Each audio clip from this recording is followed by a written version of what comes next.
ছেলে আমাকে আজ মিষ্টির দোকানে নিয়ে গিয়ে সবার সামনে আমার বউ বলে পরিচয় করিয়ে দিল। রাত্রির পাশেই নতুন একটা মিষ্টির দোকান খুলেছে। ছেলে বলল, মা চলো একবার দেখে আসি, এই দোকানে ঢুকে দেখি সুন্দর সব মিষ্টি সাজানো। দোকানদার এসে জিজ্ঞেস করল, কি নেবেন স্যার? ছেলে আমার দিকে তাকিয়ে বলল, ও আমার বউয়ের পছন্দ মিষ্টি দেন। আমি চমকে গেলাম। দোকানদার হেসে বলল, ভাবি কি পছন্দ করেন? আমি বিব্রত নির্বাক। আমি কিছু বলার আগেই ছেলে বলল, রসগোল্লা। ১০০ টাকার রসগোল্লা কিনে বাড়ি ফেরার পথে আমি জিজ্ঞেস করলাম, বউ কেন বলছিস? সে হাত খামিয়ে আমার সামনে দাঁড়াল। মা, আমি আর মিথ্যা বলতে চাই না। তোমাকে আমার বউ বলেই মনে হয়। যেভাবে তুমি আমার যত্ন নাও, রান্না করো, সব কিছুর খবর রাখো, এসব তো একজন স্ত্রী করে কি আমার মুখ দিয়ে কোনো কথা বেরোল না। মা, আমি তোমাকে ভালোবাসি। শুধু মা হিসেবে নয়, একজন নারী হিসেবে। আমি তোমাকে বিয়ে করতে চাই। আমরা এই শহর ছেড়ে অন্য কোথাও আমাদের ঘর বাঁধতে পারি না? যেখানে আমরা স্বামী স্ত্রী হিসেবে থাকব। রসগোল্লার মিষ্টি গন্ধ আমার নাকে আসছিল। কিন্তু আমার মুখ শুকিয়ে গেল। এই ছেলেটাকে আমি পেটে রেখেছি, জন্ম দিয়েছি, আর আজ সে আমাকে। এই গল্পটি সম্পূর্ণ শুনলে আপনাদের পানি অটোমেটিক বের হয়ে যাবে, সো যত দ্রুত সম্ভব হাতের কাছে টিস্যু নিয়ে বসে পড়ুন। বিছানার চাদর যেন নষ্ট না হয় সেটা সম্পূর্ণ খেয়াল রাখার অনুরোধ জানিয়ে গল্পটি এখন শুরু করব। তার আগে সর্বশেষ অনুরোধ, দয়া করে এমন পানি বের করার গল্প নিয়মিত শুনতে আমাদের চ্যানেলটি সকলেই সাবস্ক্রাইব করুন। ধন্যবাদ। হ্যালো বন্ধুরা, আমার নাম প্রীতি সেন। আমার বয়স ৪৫ বছর।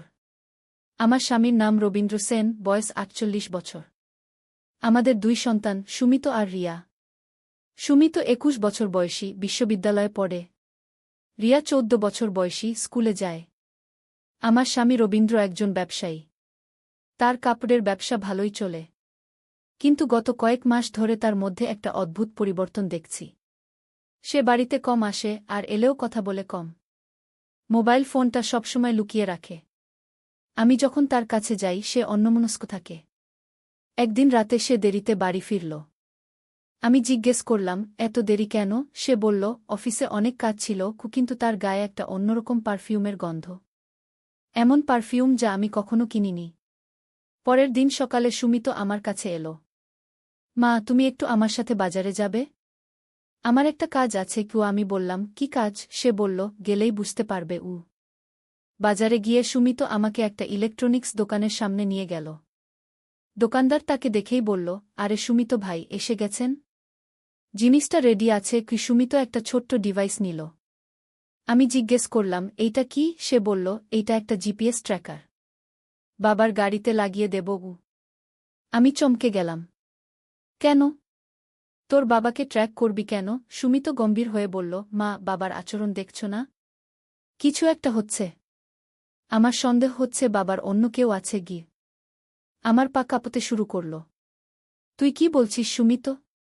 তোর বাবা এমন কিছু করতে পারে না। সুমিত আমার হাত ধরে বলল, মা, আমি গত কয়েকদিন খেয়াল করেছি। বাবা রাতে ফোনে কার সাথে যেন কথা বলে। আর সেই কথাগুলো শুনে আমার মনে হয় না যে সেটা কোনো ব্যবসায়িক আলোচনা। আমি কিছু বলতে পারলাম না। সুমিত আরও বলল, আর একদিন আমি দেখেছি বাবা তার ওয়ালেট থেকে একটা ছবি বের করে দেখছিল। সেটা তোমার ছবি না মা। একটা মেয়ের ছবি ছিল।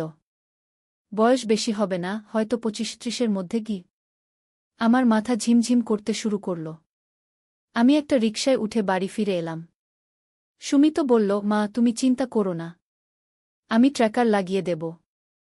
তারপর আমরা জানতে পারব বাবা আসলে কোথায় যায়। সেই রাতে রবীন্দ্র যখন ঘুমিয়ে গেল, সুমিত চুপি চুপি গাড়িতে ট্র্যাকার লাগিয়ে দিল। পরের দিন সকালে রবীন্দ্র অফিসে যাওয়ার নাম করে বেরিয়ে গেল। সুমিত তার মোবাইলে ট্র্যাকিং অ্যাপ খুলে দেখতে লাগল। মা, বাবা অফিসে যায়নি। সে সিটির অন্য দিকে গেছে। গুলশান এলাকার দিকে। সুমিত আমাকে বলল, চলো মা, আমরাও যাই। দেখি বাবা আসলে কি করে। আমি কাঁপতে কাঁপতে সুমিতের সাথে একটা সিএনজি নিলাম। ট্র্যাকার অনুযায়ী গিয়ে দেখি একটা অ্যাপার্টমেন্ট বিল্ডিং। সুমিত বলল, বাবার গাড়ি ওই পার্কিংয়ে আছে। ৪র্থ তলায় গেছে। আমরা লিফটে ৪র্থ তলায় উঠলাম। একটা ফ্ল্যাটের সামনে দাঁড়িয়ে আছি। সুমিত ইশারায় বলল, মা, এই ফ্ল্যাট থেকে আওয়াজ আসছে। আমি কান পেতে শুনতে পেলাম রবীন্দ্রের হাসির আওয়াজ। আর একটা মেয়ের গলাও শোনা যাচ্ছে। আমার পুরো দুনিয়া যেন ভেঙে গেল। 21 বছরের বিবাহিত জীবন, 2 সন্তান। আর আজ সুমিত আমার হাত ধরে বলল, মা, আমরা ভিতরে যাব না। প্রমাণ সংগ্রহ করি আগে কি সে তার মোবাইল দিয়ে ফ্ল্যাটের নাম্বার আর বিল্ডিং এর ছবি তুলল। পরের কয়েকদিন আমি একটা জীবন্মৃত মানুষের মতো ছিলাম। রবীন্দ্র যখন বাড়ি আসত, আমি তার দিকে তাকাতে পারতাম না। রিয়া জিজ্ঞেস করত, মা, তুমি অসুস্থ নাকি? তোমাকে খুব বিষণ্ণ লাগছে আমি শুধু বলতাম, না মা, কিছু না গি। সুমিত ততদিনে আরও তথ্য সংগ্রহ করেছে। সে আমাকে বলল, মা, বাবার যার সাথে সম্পর্ক তার নাম সুমিত্রা। বয়স 27 বছর। একটা ব্যাংকে চাকরি করে। বাবা প্রতিদিন ওর ফ্ল্যাটে যায়। আমি জিজ্ঞেস করলাম, এখন কি করব? সুমিত বলল, মা, তুমি বাবাকে সরাসরি জিজ্ঞেস করো। হয়তো বাবা সত্যি বলবে গি। সেই রাতে রবীন্দ্র যখন বাড়ি ফিরল, আমি তার সামনে গিয়ে দাঁড়ালাম। রবীন্দ্র, আমাকে একটা কথা বলো। তুমি কি আমাকে ভালোবাসো? রবীন্দ্র চমকে গেল। এ কি প্রশ্ন প্রীতি? অবশ্যই ভালোবাসি। আমি আরও এগিয়ে গেলাম। তাহলে তুমি প্রতিদিন গুলশানের ওই ফ্ল্যাটে কেন যাও? সুমিত্রার কাছে কেন যাও? রবীন্দ্রের মুখের রং পাল্টে গেল। সে কিছুক্ষণ নীরব থেকে বলল, তুমি কিভাবে জানলে? আমি বললাম, সেটা এখন গুরুত্বপূর্ণ না। তুমি কেন এমন করছ? রবীন্দ্র সোফায় বসে পড়ল। প্রীতি, আমি জানি আমি খুব ভুল করেছি। কিন্তু সুমিত্রার সাথে যেটা হয়েছে সেটা অনেক জটিল। আমি বললাম, কি মানে জটিল? রবীন্দ্র বলল, সুমিত্রা আমার প্রেমিকা না প্রীতি। সে আমার বোন। আমি অবাক হয়ে গেলাম। বোন? কি বলছো তুমি? রবীন্দ্র বলল, হ্যাঁ, আমার বৈপিত্রের বোন। আমার বাবার দ্বিতীয় স্ত্রীর মেয়ে গি। আমার মাথায় কিছু ঢুকছে না। কিন্তু তুমি তো কখনো বলনি যে তোমার কোনো বোন আছে কি? রবীন্দ্র বলল, কারণ আমার বাবার সাথে আমার সম্পর্ক ভালো ছিল না। তিনি যখন দ্বিতীয় বিয়ে করেন, আমি বাড়ি ছেড়ে চলে আসি। সুমিত্রা তখন খুব ছোট ছিল। তাহলে এখন হঠাৎ? আমি বলতে গেলাম। রবীন্দ্র বলল, গত মাসে সুমিত্রা আমার সাথে যোগাযোগ করে। বলে যে তার বড় সমস্যা হয়েছে। তার প্রেমিক তাকে ছেড়ে দিয়েছে। আর সে গর্ভবতী। আমার পুরো দুনিয়া আবার উল্টে গেল। গর্ভবতী? তাহলে তুমি? রবীন্দ্র তাড়াতাড়ি বলল, না না প্রীতি, আমি কোনো ভুল কাজ করিনি। আমি শুধু তাকে সাহায্য করছি। তার থাকার জায়গার ব্যবস্থা করেছি। ডাক্তার দেখাচ্ছি। তার কিছু খরচাপাতি দিচ্ছি। আমি বুঝতে পারলাম না কি বলবো।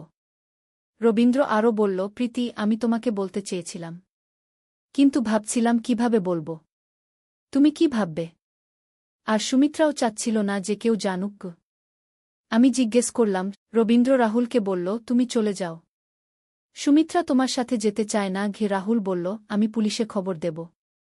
বলবো আপনারা আমার বুকে জোর করে রেখেছেন গি। আমি বললাম, রাহুল, তুমি সুমিত্রাকে ছেড়ে দিয়েছিলে। এখন সে গর্ভবতী জেনে এসেছ। এতে তোমার সততা কোথায়? রাহুল বলল, আমাকে সততার কথা বলবেন না। আমি আমার অধিকার বুঝে নেব। সেই রাতে আমরা সিদ্ধান্ত নিলাম যে সুমিত্রাকে অন্য কোথাও পাঠিয়ে দিতে হবে। রবীন্দ্রের চট্টগ্রামে একটা আত্মীয় আছে। সেখানে সুমিত্রা থাকতে পারবে। কিন্তু পরের দিন সকালে আমরা দেখলাম সুমিত্রা নেই। তার রুম খালি। একটা চিঠি রেখে গেছে। চিঠিতে লিখেছে, দাদা, বৌদি, আমি চলে যাচ্ছি। আপনাদের আর কষ্ট দিতে চাই না।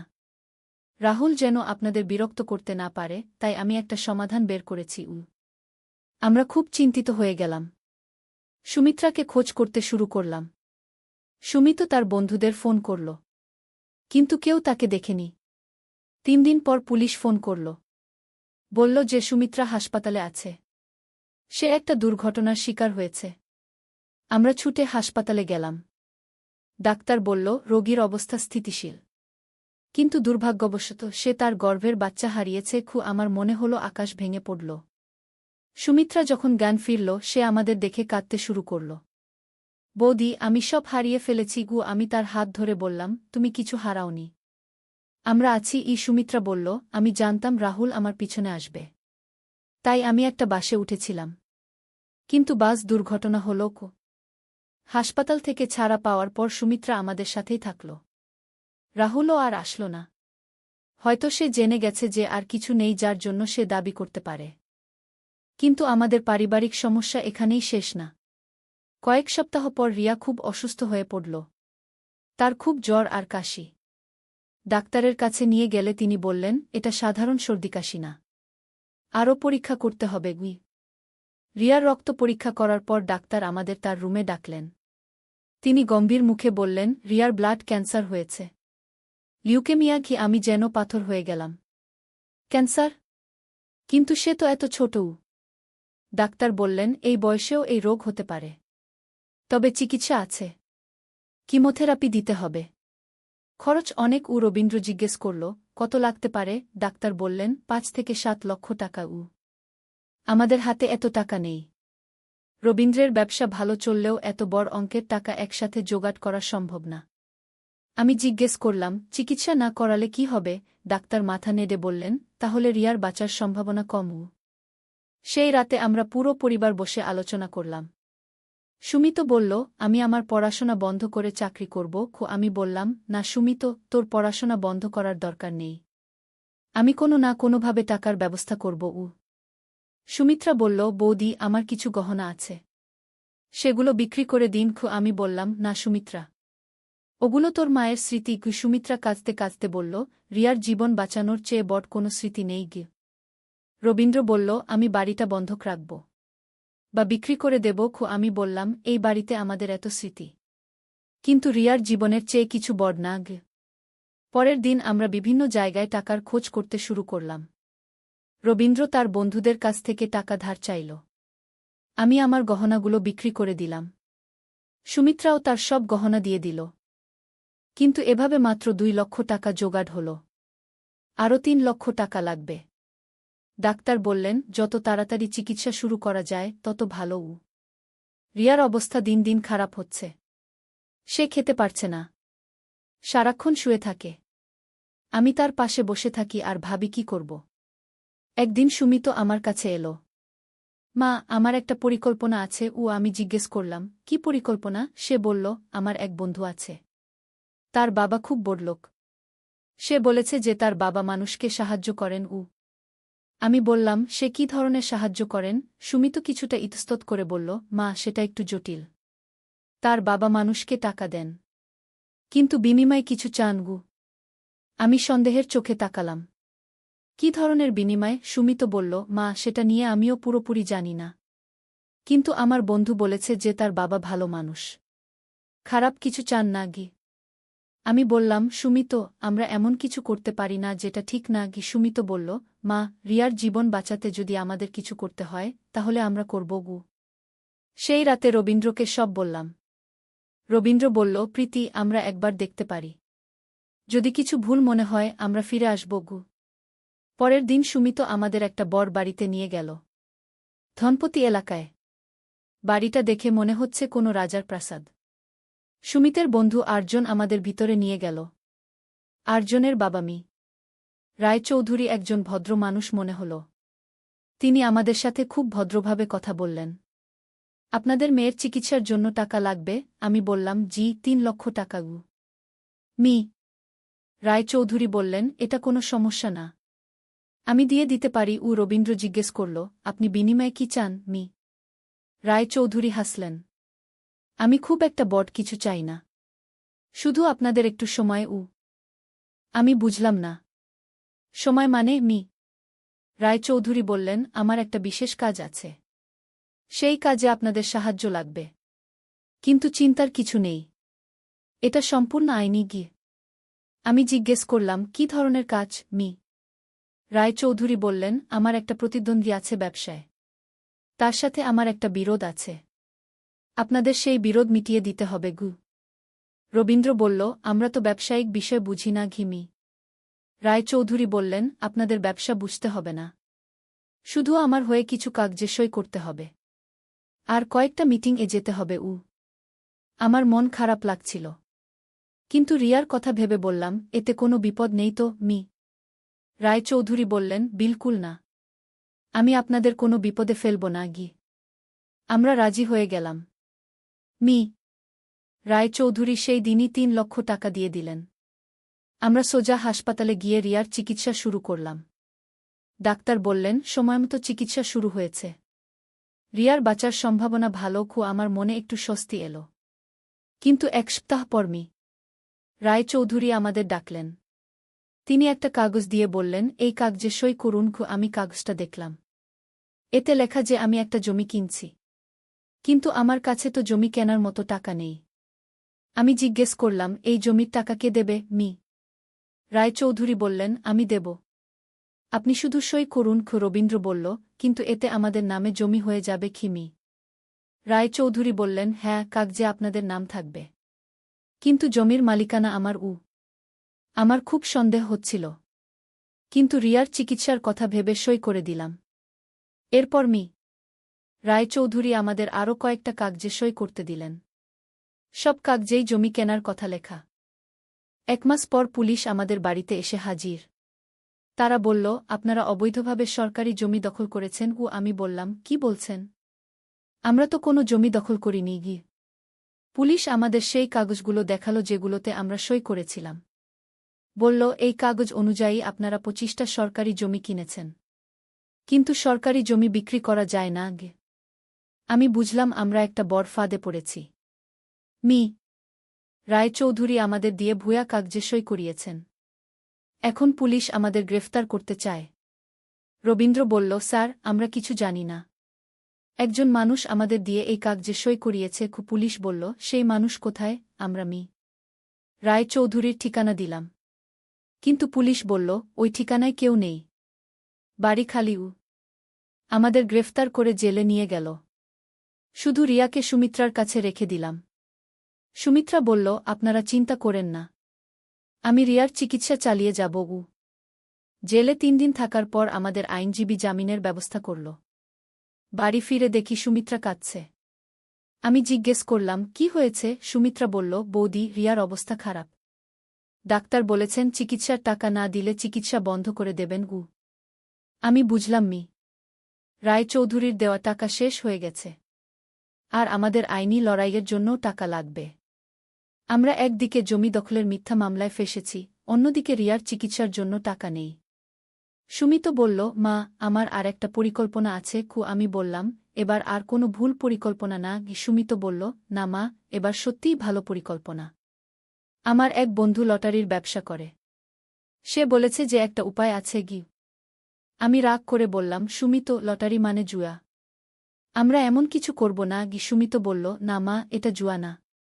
এটা একটা বিশেষ লটারি, যেখানে জেতার সম্ভাবনা বেশি। রবীন্দ্র বলল, সুমিত, এসব কোনো কাজের কথা না। আমরা অন্য উপায় বের করব। সুমিত বলল, বাবা, আমাদের কাছে আর কোনো উপায় নেই। রিয়ার জীবন বাঁচাতে হলে আমাদের রিস্ক নিতে হবে। আমি অনেক চিন্তা করে বললাম, তোর বন্ধু কি বলেছে? সুমিত বলল, সে বলেছে যে 10,000 টাকা দিলে 5 লক্ষ টাকা জেতা যাবে। কিন্তু এটা একটা গোপন লটারি, সবাই জানে না। আমার মনে হচ্ছিল এটাও কোনো ফাঁদ। কিন্তু রিয়ার অবস্থা দেখে আমি বলতে বাধ্য হলাম, চলো একবার দেখি। পরের দিন সুমিত আমাদের শহরের বাইরে একটা জায়গায় নিয়ে গেল। সেখানে অনেক মানুষ জড়ো হয়েছে। একজন লোক বক্তৃতা দিচ্ছে, বন্ধুরা, আজকের লটারিতে জেতার সম্ভাবনা 90%। শুধুমাত্র 10,000 টাকা দিয়ে আপনারা 5 লক্ষ টাকা নিয়ে যেতে পারবেন। আমি জিজ্ঞেস করলাম, এত সহজ হলে সবাই তো ধনী হয়ে যাবে। লোকটা বলল, ম্যাডাম, এটা সাধারণ লটারি না, এটা একটা স্পেশাল স্কিম। শুধুমাত্র নির্বাচিত মানুষরাই এতে অংশ নিতে পারে। রবীন্দ্র বলল, আমাদের কি প্রমাণ যে আপনারা টাকা দেবেন? লোকটা কয়েকজন মানুষকে সামনে আনল। তারা বলল, আমরা গত সপ্তাহে 5 লক্ষ টাকা জিতেছি। তারা টাকার বান্ডিল দেখাল। আমি বুঝতে পারলাম না কি করব। রিয়ার অবস্থা দিন দিন খারাপ হচ্ছে। আমাদের কাছে আর কোনো উপায় নেই। শেষ পর্যন্ত আমি বললাম, আমরা করব। আমরা 10,000 টাকা দিয়ে দিলাম। লোকটা একটা রসিদ দিল।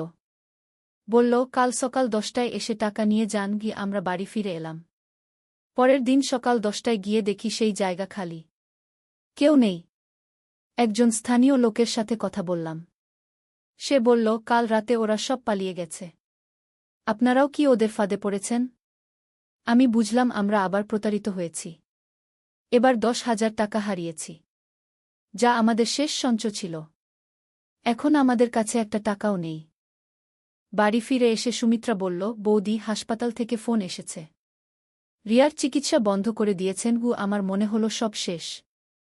আমি হাসপাতালে গিয়ে ডাক্তারের কাছে কাকুতি মিনতি করলাম। ডাক্তার সাহেব, আর কয়েকদিন সময় দিন। আমি টাকা নিয়ে আসব। ডাক্তার বললেন, আমি বুঝতে পারছি আপনার সমস্যা, কিন্তু হাসপাতালেরও নিয়ম আছে। রিয়া তখন প্রায় অজ্ঞান অবস্থায়। তার শ্বাস নিতেও কষ্ট হচ্ছে। আমি তার হাত ধরে বসে থাকলাম। মনে মনে ভগবানের কাছে প্রার্থনা করতে লাগলাম। সেই রাতে একটা অদ্ভুত ঘটনা ঘটল। রাত 1টার সময় হাসপাতালে একজন ভদ্রলোক এলেন। তিনি ডাক্তারের সাথে কথা বলে আমার কাছে এলেন। আপনি রিয়ার মা? আমি বললাম, জিউ। তিনি বললেন, আমার নাম আনিসুর রহমান। আমি একটা চ্যারিটি অর্গানাইজেশন চালাই। আমি রিয়ার চিকিৎসার পুরো খরচ দিয়ে দেব। আমি বিশ্বাস করতে পারলাম না। কেন? আপনি আমাদের চেনেন না? ডাক্তার আনিসুর রহমান বললেন, আমার একটা মেয়ে ছিল। তারও একই রোগ হয়েছিল। কিন্তু আমি তখন গরিব ছিলাম। চিকিৎসা করাতে পারিনি। সে মারা গেছে। আজ আমি ডাক্তার হয়েছি। অনেক টাকা আয় করি। কিন্তু আমার মেয়েকে ফিরে পাব না। তিনি চোখ মুছে বললেন, আজ থেকে রিয়া আমার মেয়ে। আমি তার সব চিকিৎসার খরচ দেব। আমি কাঁদতে শুরু করলাম। আপনি যে ভগবানের রূপ নিয়ে এসেছেন। ডাক্তার আনিসুর রহমান পরের দিনই হাসপাতালের সব বিল পরিশোধ করে দিলেন। রিয়ার চিকিৎসা আবার শুরু হল। তিনি বললেন, আমি রিয়াকে বিদেশে নিয়ে যাব। সেখানে আরও ভালো চিকিৎসা হবে।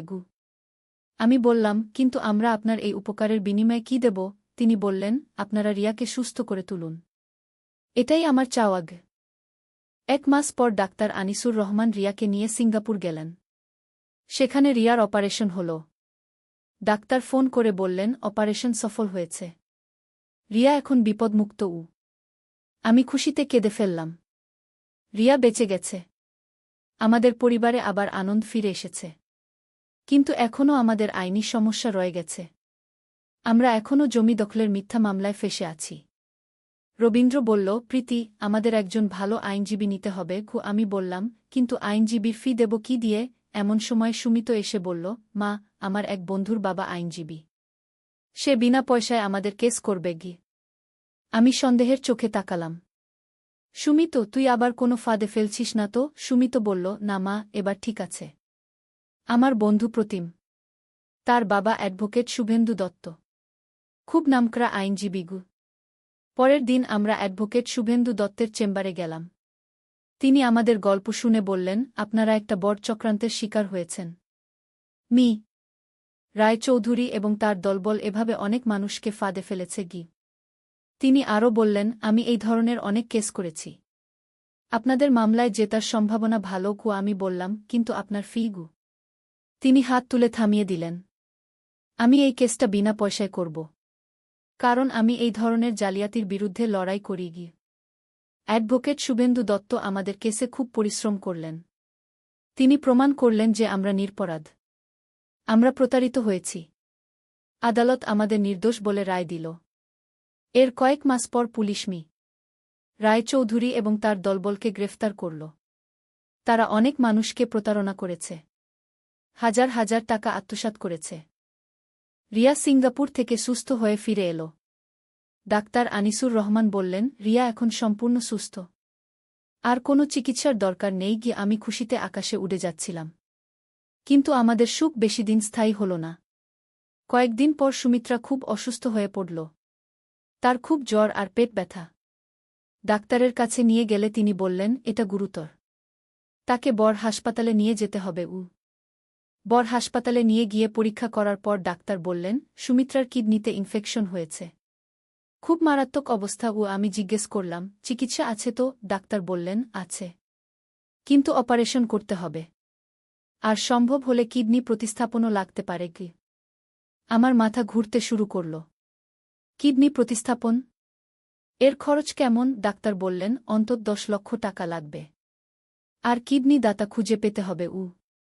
রবীন্দ্র বলল, আমি আমার কিডনি দিতে পারি। ডাক্তার বললেন, প্রথমে পরীক্ষা করে দেখতে হবে আপনার কিডনি ম্যাচ করে কি না। পরীক্ষা করার পর জানা গেল রবীন্দ্রের কিডনি ম্যাচ করে না। আমি বললাম, তাহলে আমার কিডনি পরীক্ষা করুন। পরীক্ষা করার পর ডাক্তার বললেন, আপনার কিডনি ম্যাচ করে। কিন্তু আপনি একজন মা। আপনার দুটো সন্তান আছে। এটা ঝুঁকিপূর্ণ। আমি দৃঢ়ভাবে বললাম, সুমিত্রাও আমার সন্তানের মতো। আমি আমার কিডনি দেব। রবীন্দ্র বলল, প্রীতি, এটা খুব বিপজ্জনক। আমি বললাম, রবীন্দ্র, সুমিত্রা আমাদের পরিবারের অংশ। তার জীবন বাঁচানো আমার দায়িত্ব। সুমিত জানতে পেরে আমার কাছে এসে কাঁদতে কাঁদতে বলল, মা, তুমি এমন কিছু করতে পারো না। তোমার দুটো সন্তান আছে। আমি বললাম, সুমিত, তুইও আমার সন্তান। আমি তোকে ছেড়ে দিতে পারি না। রিয়াও বলল, মা, ফুফুর জন্য তুমি তোমার কিডনি দেবে? আমি বললাম, হ্যাঁ মা। ফুফু আমাদের পরিবারের মানুষ। রিয়া বলল, তাহলে আমিও সাহায্য করব। আমি রক্ত দেব। অপারেশনের আগের রাতে সুমিত্রা আমার হাত ধরে বলল, বৌদি, আমি আপনার এই ঋণ কোনোদিন শোধ করতে পারব না। আমি বললাম, ঋণটিন কিছু নেই। আমরা পরিবার। পরের দিন অপারেশন হল। আমার একটা কিডনি সুমিত্রার শরীরে প্রতিস্থাপন করা হল। অপারেশন সফল হয়েছে বলে ডাক্তার জানালেন। কিন্তু আমার শরীরে একটা কিডনি থাকায় আমাকে খুব সাবধানে চলতে হবে। ডাক্তার বললেন, আপনি এখন ঝুঁকিতে আছেন। কোনো ইনফেকশন হলে মারাত্মক হতে পারে। 2 সপ্তাহ পর আমরা দুজনেই হাসপাতাল থেকে ছাড়া পেলাম। সুমিত্রা এখন অনেক ভালো। তার নতুন কিডনি ভালোভাবে কাজ করছে। এর কয়েক মাস পর আমাদের পরিবারে আরেকটা সুখবর এল। সুমিত বিশ্ববিদ্যালয়ে ভর্তির পরীক্ষায় প্রথম স্থান অধিকার করল। তাকে পূর্ণ বৃত্তি দেওয়া হল। সুমিত খুশি হয়ে বলল, মা, আমি ডাক্তার হব। আর তোমার মতো মানুষদের সেবা করব। আমি বললাম, খুব ভালো কথা। তুই মানুষের সেবা করিস। রিয়াও তার পড়াশোনায় খুব ভালো করছে। সে বলেছে বড় হয়ে সে শিক্ষক হবে। ছোট ছোট বাচ্চাদের পড়াবে। সুমিত্রা এখন একটা অফিসে চাকরি করে। সে বলেছে সে বিয়ে করবে না। আমাদের সেবা করেই জীবন কাটাবে। আমি বলেছি, সুমিত্রা, তোর বিয়ে হওয়া উচিত। তুই সুখী হও। কিন্তু সে বলেছে, বৌদি, আমি এই পরিবারেই খুশি। আপনারাই আমার সব। এভাবে আমাদের পরিবারে শান্তি ফিরে এলো। কিন্তু জীবনে সবসময় যে শান্তি থাকে তা না। কিছুদিন পর আবার একটা ঝড় এলো। রবীন্দ্রের ব্যবসায় বড় ক্ষতি হল। তার একজন পার্টনার তার সাথে প্রতারণা করল। লক্ষ টাকা মেরে দিয়ে পালিয়ে গেল। রবীন্দ্র খুব বিষণ্ণ হয়ে গেল। সে বাড়িতে চুপচাপ বসে থাকে। খেতেও চায় না। আমি তাকে বোঝাতে চেষ্টা করি, রবীন্দ্র, টাকা পয়সা আবার আসবে। তুমি হতাশ হজো না।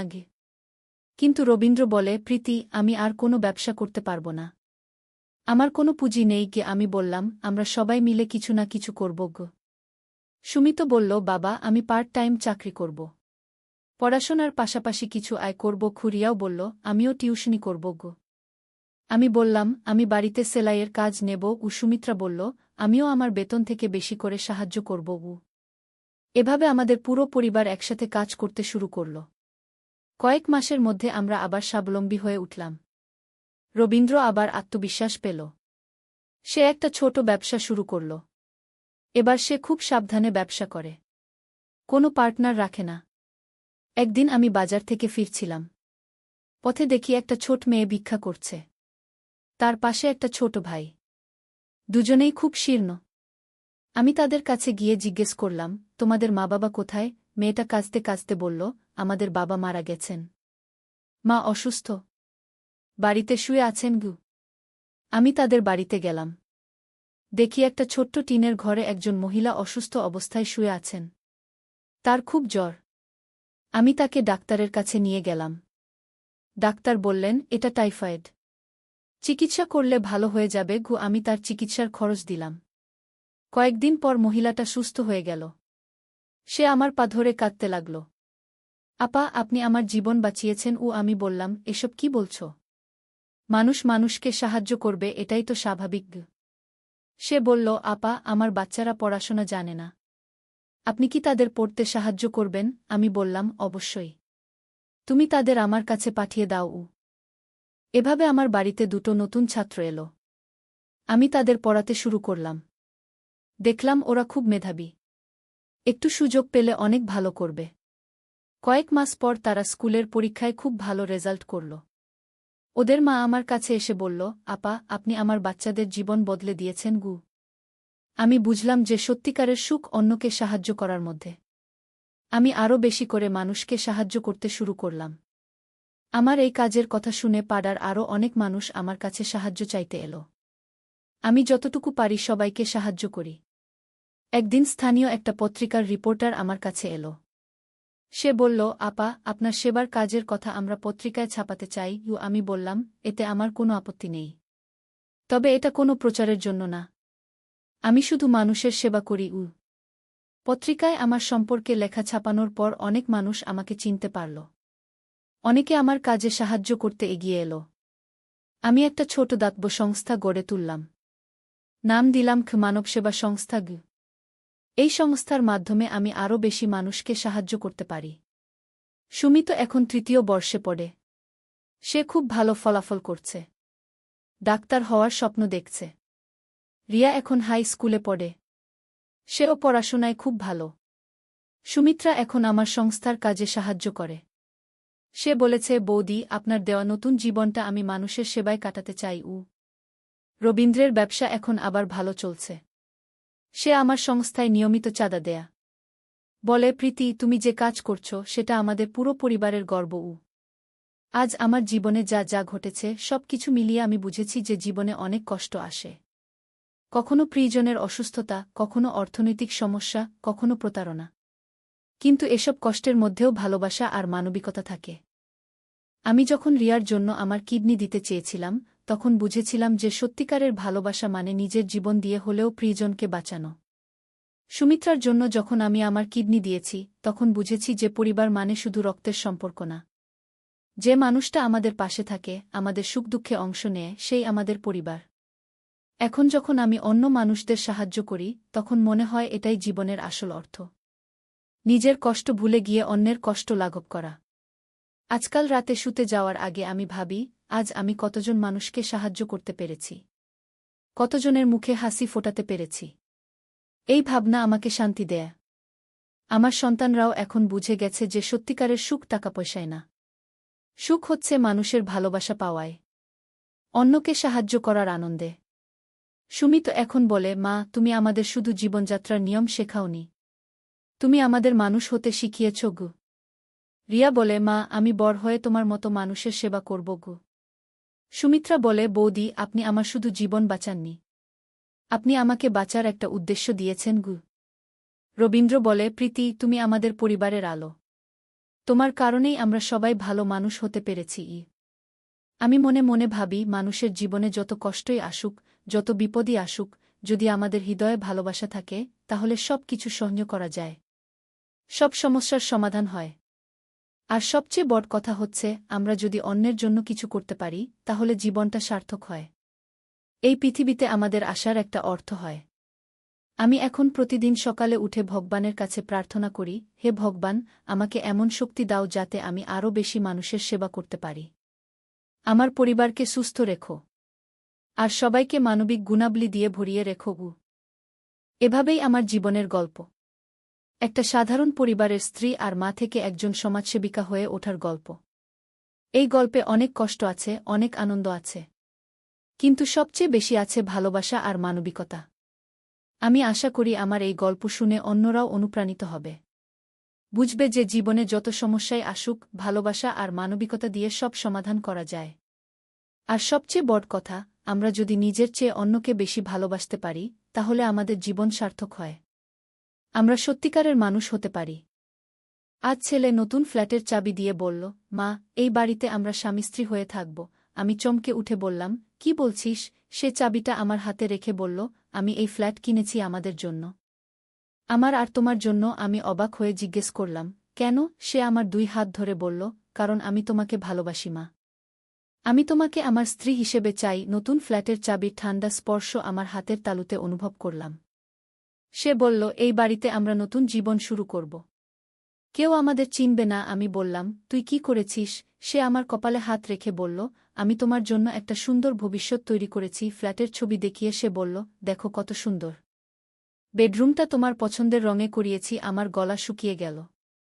সে আমার কানের কাছে এসে বলল, মা, আমি তোমাকে এই বাড়িতে নিয়ে গিয়ে বিয়ে করব। আমি কাঁপতে কাঁপতে বললাম, এটা ঠিক হবে না। কিন্তু সে আমার ঠোঁটে আঙুল রেখে বলল, সব ঠিক হবে মা। আমি তোমাকে খুশি রাখব। চাবির রিং আমার হাতে ঝনঝন শব্দ করল। এই গল্পটি সম্পূর্ণ শুনলে আপনাদের পানি অটোমেটিক বের হয়ে যাবে, সো যত দ্রুত সম্ভব হাতের কাছে টিস্যু নিয়ে বসে পড়ুন। বিছানার চাদর যেন নষ্ট না হয় সেটা সম্পূর্ণ খেয়াল রাখার অনুরোধ জানিয়ে গল্পটি এখন শুরু করব। তার আগে সর্বশেষ অনুরোধ, দয়া করে এমন পানি বের করার গল্প নিয়মিত শুনতে আমাদের চ্যানেলটি সকলেই সাবস্ক্রাইব করুন। ধন্যবাদ। হ্যালো বন্ধুরা, আমার নাম প্রিয়াঙ্কা শর্মা। আমার বয়স 40 বছর। আমার স্বামীর নাম রাজীব শর্মা, বয়স 43 বছর। আমাদের 2 সন্তান, অভিষেক আর রিয়া। অভিষেক 20 বছর বয়সী, বিশ্ববিদ্যালয়ে পড়ে। রিয়া 13 বছর বয়সী, স্কুলে যায়। আজকে যে ঘটনার কথা বলবো সেটা আমাদের পরিবারের একটা অদ্ভুত রহস্যময় অভিজ্ঞতা। শুরুতে যা মনে হয়েছিল আসলে ব্যাপারটা সম্পূর্ণ আলাদা ছিল। কিন্তু এই গল্পের মধ্যে এমন সব রহস্য আছে যা আপনাদের চমকে দেবে। সেদিন সকালে অভিষেক যখন নতুন ফ্ল্যাটের কথা বলল, আমি প্রথমে তার কথাগুলো ভুল বুঝেছিলাম। আসলে সে যা বোঝাতে চেয়েছিল সেটা ছিল অন্য কিছু। কিন্তু তার কথা বলার ধরনটা এমন ছিল যে আমার মনে ভয় ধরে গিয়েছিল। 3 সপ্তাহ আগের কথা। অভিষেক তখন চাকরির জন্য ইন্টারভিউ দিতে গিয়েছিল একটা বিশেষ কোম্পানিতে, যাদের অফিস শহরের একেবারে কেন্দ্রে। সে ফিরে এসে বলল যে ইন্টারভিউ খুবই ভালো হয়েছে। কিন্তু যেদিন রেজাল্ট এল সেদিন অভিষেকের চেহারায় একটা অদ্ভুত অভিব্যক্তি দেখলাম। সে খুশি, কিন্তু সাথে একটা চিন্তার ছাপও আছে। আমি জিজ্ঞেস করলাম, কি হয়েছে বাবা? অভিষেক বলল, মা, চাকরিটা পেয়েছি। কিন্তু একটা শর্ত আছে গু। আমি বললাম, কি শর্ত? সে বলল, আমাকে কোম্পানির একটা বিশেষ প্রজেক্টে কাজ করতে হবে। এটা একটা গোপনীয় প্রজেক্ট। আর এর জন্য আমাকে একটা বিশেষ জায়গায় থাকতে হবে গি। আমি ভাবলাম এটা হয়তো কোনো আবাসিক প্রজেক্ট। অনেক কোম্পানিই তাদের কর্মীদের জন্য আবাসনের ব্যবস্থা করে। কিন্তু অভিষেক যখন বিস্তারিত বলল তখন আমার মনে সন্দেহ জাগল। সে বলল, মা, প্রজেক্টটা এমন যে আমি একা থাকতে পারব না। আমার সাথে পরিবারের কেউ থাকতে হবে গু। আমি জিজ্ঞেস করলাম, কেন? অভিষেক বলল, এটা একটা সামাজিক গবেষণা প্রজেক্ট। তারা দেখতে চায় কিভাবে বিভিন্ন পরিবার বিভিন্ন পরিস্থিতিতে মানিয়ে নেয়া গু। এরপর যা ঘটল সেটাই আমাদের পরিবারের জীবনে একটা বড় অ্যাডভেঞ্চার নিয়ে এল। অভিষেকের কোম্পানির পক্ষ থেকে একজন লোক এসেছিল আমাদের বাড়িতে। তার নাম ছিল জনাব মিত্র। খুবই ভদ্র মানুষ, কিন্তু তার চোখের মধ্যে একটা গভীরতা ছিল যেটা আমার একটু অস্বস্তি লাগছিল। জনাব মিত্র আমাদের বিস্তারিত বুঝিয়ে বললেন যে এই প্রজেক্টটা কি। তিনি বললেন, আমরা একটা বিশেষ গবেষণা করছি। আমাদের দেখতে হবে যে আধুনিক পরিবারগুলো কিভাবে নতুন পরিবেশে মানিয়ে নেয়া। অভিষেক আমাদের এই প্রজেক্টের জন্য নিখুঁত ক্যান্ডিডেটকে। রাজীব জিজ্ঞেস করল, এই প্রজেক্টে আমাদের কি করতে হবে? জনাব মিত্র বললেন, আপনাদের শুধু একটা নতুন পরিবেশে থাকতে হবে। আপনাদের স্বাভাবিক জীবনযাত্রা চালিয়ে যেতে হবে। আমরা পর্যবেক্ষণ করব কিভাবে আপনারা নতুন পরিবেশে মানিয়ে নিচ্ছেন গু। কথা শুনতে সহজ লাগছিল, কিন্তু আমার মনের মধ্যে একটা অস্বস্তি ছিল। রিয়া জিজ্ঞেস করল, আমার স্কুল কি হবে? জনাব মিত্র বললেন, চিন্তার কোনো কারণ নেই। নতুন জায়গায় আপনার জন্য একটা ভালো স্কুলের ব্যবস্থা আছে গি। সেই রাতে আমরা পরিবারের সবাই মিলে আলোচনা করলাম। রাজীব বলল, অভিষেকের ভবিষ্যতের জন্য এটা ভালো সুযোগ হতে পারে। আমিও একমত হলাম। কিন্তু একটা কথা বলি, মনের মধ্যে একটা অদ্ভুত অনুভূতি ছিল। পরের দিন জনাব মিত্র আবার এলেন। এবার তিনি একটা গাড়ি নিয়ে এসেছিলেন। তিনি বললেন, আজকে আপনাদের নতুন বাড়ি দেখাতে নিয়ে যাব।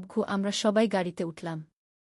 শহর থেকে প্রায় 1 ঘন্টা দূরে একটা এলাকায় আমাদের নিয়ে গেলেন। জায়গাটা খুবই সুন্দর।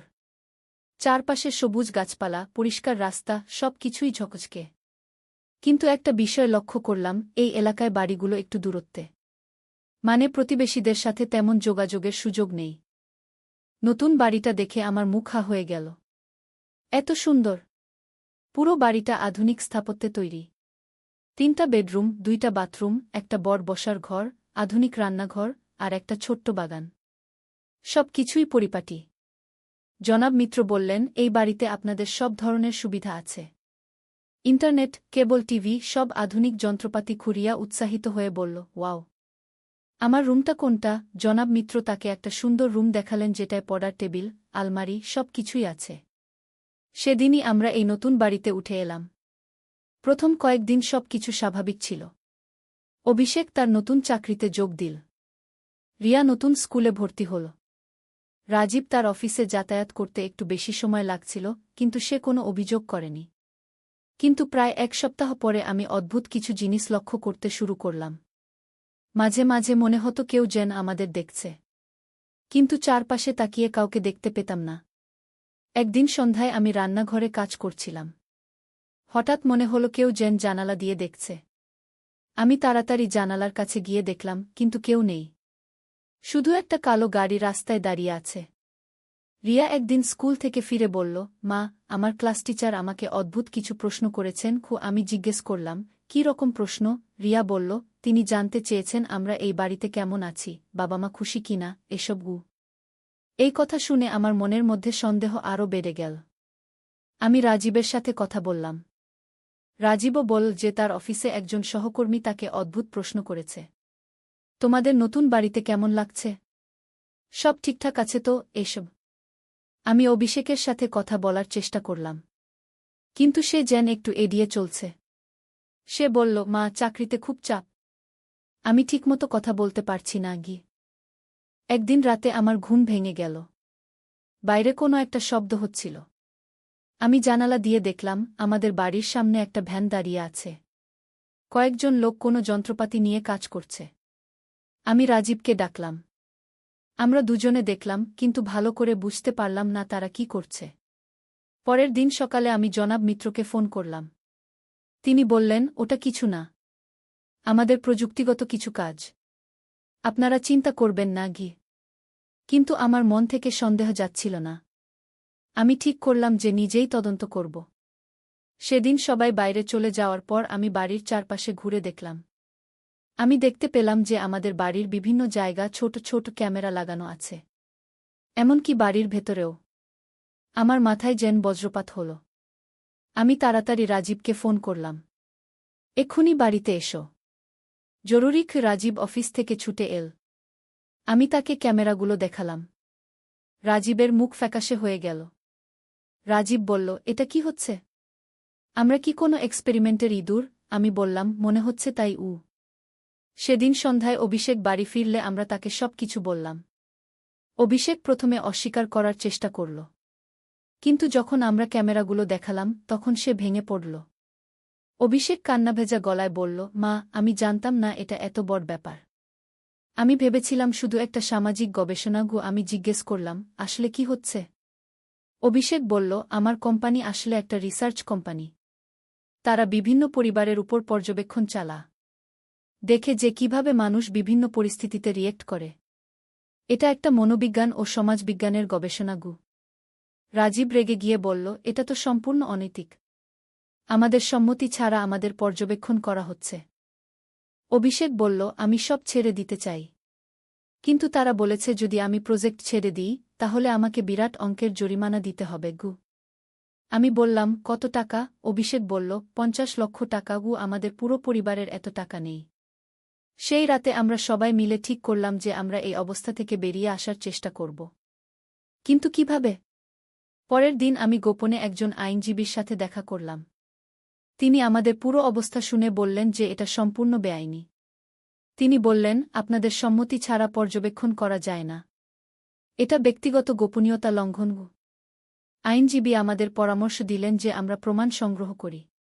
তিনি বললেন, যদি আপনারা যথেষ্ট প্রমাণ সংগ্রহ করতে পারেন তাহলে আমরা তাদের বিরুদ্ধে মামলা করতে পারব। আমি বাড়িতে ফিরে রাজীব আর অভিষেকের সাথে কথা বললাম। আমরা ঠিক করলাম যে আমরা গোপনে প্রমাণ সংগ্রহ করব। আমি একটা ছোট্ট ক্যামেরা কিনলাম। আমরা শুরু করলাম তাদের গতিবিধি রেকর্ড করতে। কারা আসে, কখন আসে, কি করে। 1 সপ্তাহ পর্যবেক্ষণের পর আমরা দেখলাম যে প্রতিদিন রাতে কয়েকজন লোক এসে আমাদের বাড়ির চারপাশে কিছু যন্ত্রপাতি চেক করে যায়। তারা ক্যামেরার মেমরি কার্ড পরিবর্তন করে, এমনকি আমাদের ফোনের কথাবার্তাও শুনে। একদিন আমি একটা কৌশল করলাম। আমি জোরে জোরে রাজীবের সাথে কথা বললাম যে আমরা আগামীকাল শহরে যাব আত্মীয়দের বাড়িতে। আসলে আমরা যাইনি, আমরা বাড়ির ভেতরেই লুকিয়েছিলাম। সেদিন রাতে আমরা দেখলাম যে 5 জন লোক এসে আমাদের বাড়িতে ঢুকল। তারা আমাদের ব্যক্তিগত জিনিসপত্র ঘেঁটে দেখল, আমাদের কম্পিউটার খুলে দেখল, এমনকি আমাদের কাপড়চোপের আলমারিও তল্লাশি করল। আমরা সব কিছু ভিডিও করলাম। এবার আমাদের হাতে যথেষ্ট প্রমাণ। পরের দিন আমরা আইনজীবীর কাছে গেলাম। তিনি আমাদের প্রমাণগুলো দেখে বললেন, এটা খুবই শক্তিশালী প্রমাণ। আমরা তাদের বিরুদ্ধে মামলা করতে পারি। কিন্তু আইনজীবী আরও একটা পরামর্শ দিলেন। তিনি বললেন, মামলা করতে অনেক সময় লাগবে। আপনারা চাইলে আমি তাদের সাথে সরাসরি কথা বলে দেখতে পারি। আমরা সেই পরামর্শ মেনে নিলাম। আইনজীবী জনাব মিত্রকে ফোন করে একটা মিটিংয়ের ব্যবস্থা করলেন। 2 দিন পর আমরা সবাই মিলে জনাব মিত্রের অফিসে গেলাম। আইনজীবী আমাদের প্রমাণগুলো তাদের দেখালেন। জনাব মিত্রের মুখ দেখার মতো ছিল। জনাব মিত্র বললেন, এটা একটা ভুল বোঝাবুঝি। আমরা কোনো অন্যায় করিনি। গিয়ে আইনজীবী বললেন, ব্যক্তিগত গোপনীয়তা লঙ্ঘন একটা বড় অপরাধ। আপনারা এই পরিবারের উপর অবৈধ পর্যবেক্ষণ চালিয়েছেন। প্রায় 2 ঘণ্টা আলোচনার পর জনাব মিত্র বললেন, ঠিক আছে, আমরা এই প্রজেক্ট বন্ধ করে দিচ্ছি। অভিষেককে কোনো জরিমানা দিতে হবে না, আর আপনাদের সব ক্ষতিপূরণ দেওয়া হবে। আইনজীবী বললেন, শুধু তাই নয়, আপনাদের কোম্পানি একটা লিখিত স্বীকারোক্তি দিতে হবে যে আপনারা এই পরিবারের সাথে অন্যায় আচরণ করেছেন। জনাব মিত্র রাজি হয়ে গেলেন। তিনি বললেন, আমরা সব কিছু মিটিয়ে দেব, তবে একটা শর্ত আছে। আপনারা এই ব্যাপারে কোথাও কিছু বলবেন না। আইনজীবী বললেন, সেটা আপনাদের লিখিত চুক্তিতে উল্লেখ করতে হবে, আর ক্ষতিপূরণের পরিমাণও নির্ধারণ করতে হবে। শেষ পর্যন্ত তারা আমাদের 25 লক্ষ টাকা ক্ষতিপূরণ দিতে রাজি হল। এই টাকা দিয়ে আমরা নিজেদের একটা বাড়ি কিনতে পারব। সেদিনই আমরা সেই বাড়ি ছেড়ে বেরিয়ে এলাম। আমাদের পুরানো বাড়িতে ফিরে গেলাম, কিন্তু সেখানেও থাকতে ইচ্ছা করছিল না, কারণ এই পুরো ঘটনার পর আমাদের মনের মধ্যে একটা অস্বস্তি রয়ে গিয়েছিল।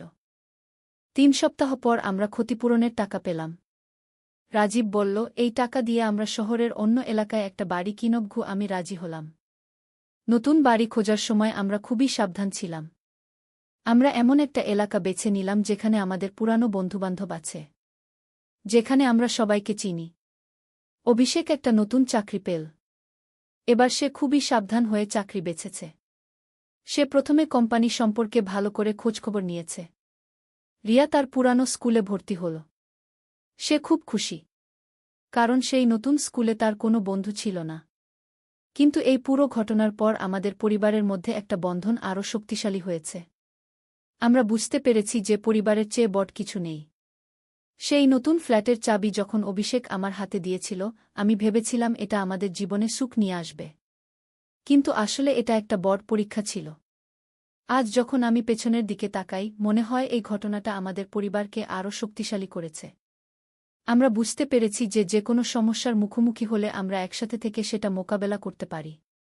অভিষেক এখন আর আগের মতো চুপচাপ নেই। সে আমাদের সব কিছু খুলে বলে। আমিও তাকে সব বিষয়ে পরামর্শ দিই। রাজীব বলেছে যে এই অভিজ্ঞতার পর আমাদের সবার মধ্যে একটা পরিপক্কতা এসেছে। আমরা এখন বুঝতে পারি যে সব সময় সব কিছু ভালো নাও লাগতে পারে। রিয়া একদিন আমাকে বলেছিল, মা, সেই বাড়িতে আমার কেন যেন ভয় লাগত। মনে হতো কেউ সব সময় আমাদের দেখছে। শুনে আমার গায়ে কাটা দিয়েছিল। একটা বাচ্চা মেয়েও টের পেয়েছিল যে কিছু একটা ঠিক নেই। এখন আমরা আমাদের নতুন বাড়িতে খুব সুখে আছি। এটা আমাদের নিজেদের বাড়ি। এখানে কেউ আমাদের পর্যবেক্ষণ করে না। আমরা স্বাধীনভাবে আমাদের জীবন কাটাতে পারি। কিছুদিন আগে অভিষেকের অফিসের একজন সহকর্মী আমাদের বাড়িতে এসেছিল। তার নাম প্রিয়াঙ্কা। খুব ভালো মেয়ে। অভিষেক বলেছে যে সে প্রিয়াঙ্কাকে পছন্দ করে। আমি প্রিয়াঙ্কার সাথে কথা বলেছি। সে খুব সহজ সরল মেয়ে। পরিবারও ভালো। তার বাবা একজন স্কুলের প্রধান শিক্ষক, মা একজন ডাক্তার। রাজীব আর আমি ঠিক করেছি যে অভিষেক আর প্রিয়াঙ্কার বিয়ে দেব। প্রিয়াঙ্কার পরিবারও রাজি। আগামী মাসে বাগদান অনুষ্ঠান। রিয়া খুব খুশি যে তার একটা বৌদি আসবে। সে বলেছে, মা, বৌদির সাথে আমি অনেক গল্প করব। আমি হেসে বলেছি, হ্যাঁ বাবা, তোর বৌদি খুব ভালো। আজকে সকালে যখন আমি আমাদের নতুন বাড়ির ছাদে গিয়ে চারপাশ দেখছিলাম, মনে হলো আমাদের জীবনটা কত সুন্দর। সেই দুঃস্বপ্নের মতো দিনগুলো এখন শুধু একটা স্মৃতি। অভিষেক এসে আমার পাশে দাঁড়াল। বলল, মা, সেদিন যখন আমি নতুন ফ্ল্যাটের চাবি দিয়েছিলাম, তুমি কেন ভয় পেয়েছিলে? আমি হেসে বললাম, তোর কথা বলার ধরনটা এমন ছিল যে আমি ভুল বুঝেছিলাম। অভিষেক বলল, আমি তো শুধু বলতে চেয়েছিলাম যে এই বাড়িতে তুমি আর বাবা স্বামী স্ত্রী হিসেবে সুখে থাকবে। আমি তো তোমাদের খুশি দেখতে চেয়েছিলাম। আমি অভিষেকের কপালে হাত বুলিয়ে দিলাম।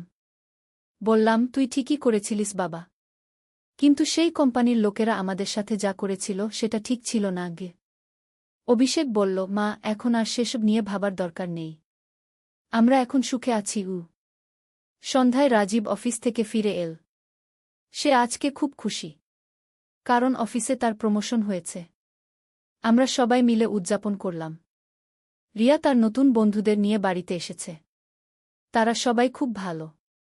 আমি তাদের সবার জন্য খিচুড়ি আর ইলিশ ভাজা রান্না করেছি।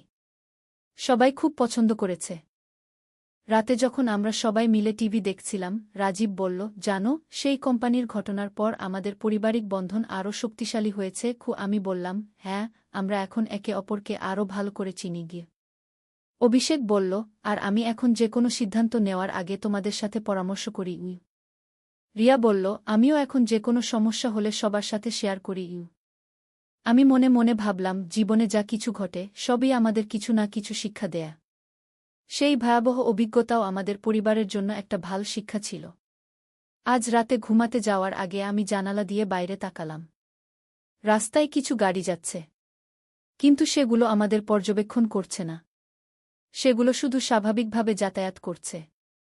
আমি রাজীবকে বললাম, আজ রাতে কেমন যেন শান্তি লাগছে। রাজীব বলল, হ্যাঁ, নিজের বাড়ির মতো অনুভূতি আর কিছুতে নেই। এই গল্প শুনে হয়তো অনেকেই ভাবতে পারেন যে এটা একটা অদ্ভুত ঘটনা। কিন্তু আসলে আজকের যুগে এই ধরনের ঘটনা অনেক ঘটে। অনেক কোম্পানি বিভিন্ন ধরনের গবেষণার নামে মানুষের ব্যক্তিগত জীবনে হস্তক্ষেপ করে। আমাদের শিক্ষা হল যে যে কোনো নতুন সুযোগ আসলে সেটা সম্পর্কে ভালো করে জেনে বুঝে সিদ্ধান্ত নিতে হবে। পরিবারের সবার সাথে আলোচনা করতে হবে। আর সবচেয়ে বড় কথা হল পরিবারের সাথে সৎ থাকতে হবে। কোনো কিছু লুকানো যাবে না। কারণ পরিবারই আমাদের সবচেয়ে বড় শক্তি। আজ আমি এই গল্প বলে একটা কথা বলতে চাই, যে কোনো পরিস্থিতিতেই পরিবারের সাথে একসাথে থাকুন। কারণ একসাথে থাকলে যে কোনো সমস্যার সমাধান পাওয়া যায়। আমাদের এই অভিজ্ঞতা থেকে শিক্ষা নিয়ে এখন আমরা আরও সাবধানে জীবনযাপন করি। আর আমাদের পারিবারিক বন্ধনটা আরও শক্তিশালী হয়েছে। প্রিয়াঙ্কার সাথে অভিষেকের বিয়ে হলে আমাদের পরিবারে আরও একজন যুক্ত হবে। আমি নিশ্চিত যে সেও আমাদের এই সুখের পরিবারের একজন সদস্য হয়ে উঠবে। রিয়া বড় হয়ে যাচ্ছে। সেও এখন অনেক পরিপক্ব। এই ঘটনার পর সে বুঝতে পেরেছে যে জীবনে সব সময় সব কিছু সহজ থাকে না। কখনো কখনো কঠিন পরিস্থিতির মুখোমুখি হতে হয়। আজকে এই গল্প শেষ করতে করতে আমি ভাবছি যে জীবন সত্যিই অনেক রহস্যময়। কখন কি ঘটে যাবে বলা যায় না। কিন্তু পরিবারের সাথে থাকলে যে কোনো রহস্য বা সমস্যার মোকাবেলা করা যায়।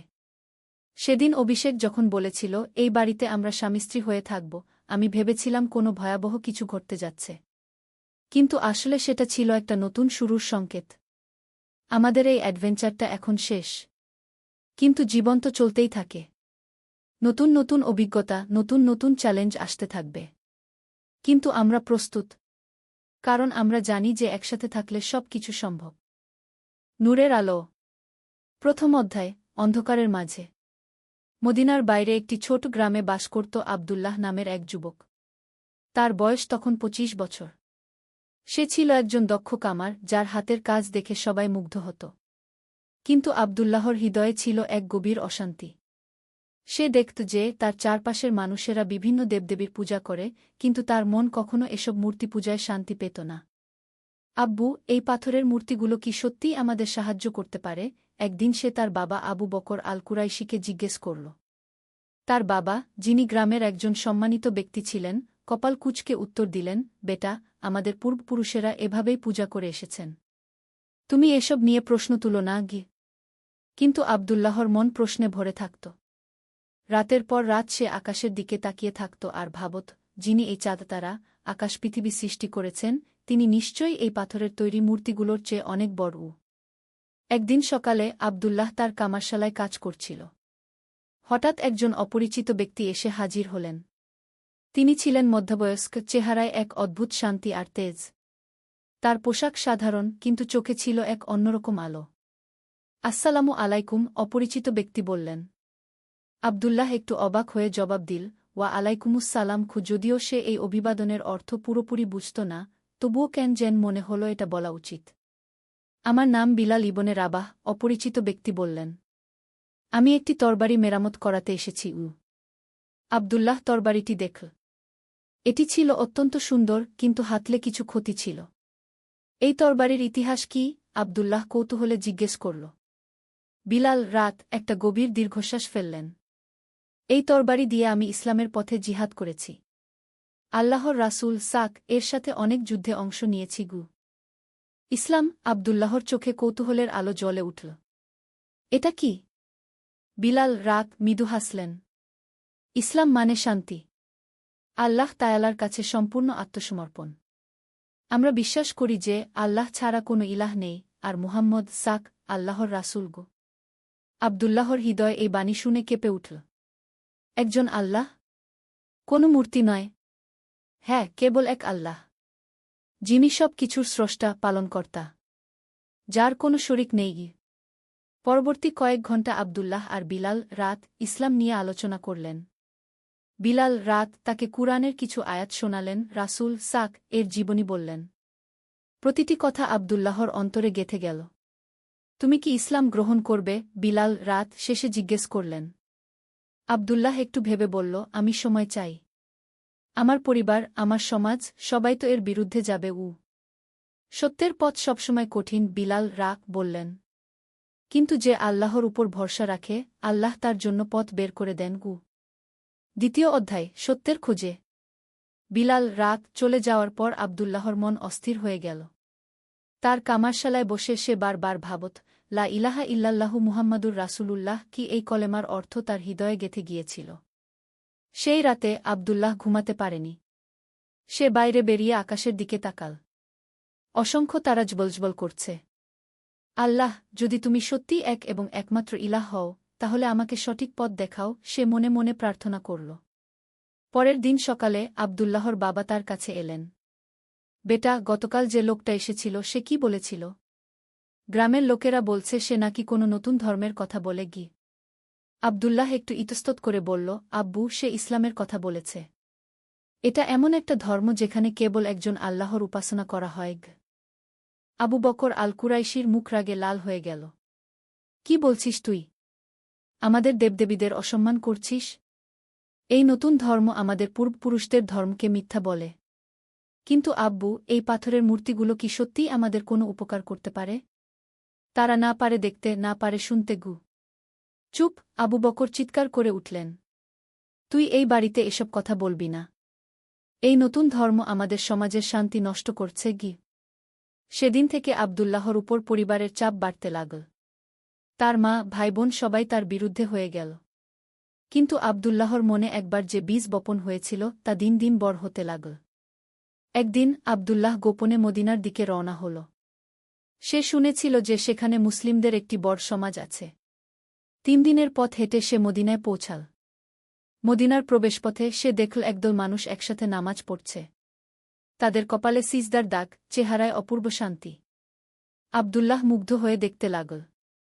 নামাজ শেষে একজন বয়স্ক ব্যক্তি তার কাছে এসে জিজ্ঞেস করলেন, ভাই, আপনি নতুন মনে হচ্ছে। কোথা থেকে এসেছেন? আমি মদিনার বাইরের একটি গ্রাম থেকে এসেছি। ইসলাম সম্পর্কে জানতে এসেছি, আব্দুল্লাহ উত্তর দিল। বয়স্ক ব্যক্তি, যার নাম আবু আইজুব আল আনসারী, রাত আব্দুল্লাহকে তার বাড়িতে নিয়ে গেলেন। সেখানে আব্দুল্লাহ প্রথমবারের মতো একটি সম্পূর্ণ মুসলিম পরিবারের সাথে থাকার সুযোগ পেল। ইসলাম শুধু একটা ধর্ম নয়, আবু আইজুব রাত ব্যাখ্যা করলেন। এটা একটা জীবন ব্যবস্থা। এটা আমাদের শেখায় কিভাবে আল্লাহর সাথে সম্পর্ক রাখতে হয়, মানুষের সাথে কেমন ব্যবহার করতে হয়।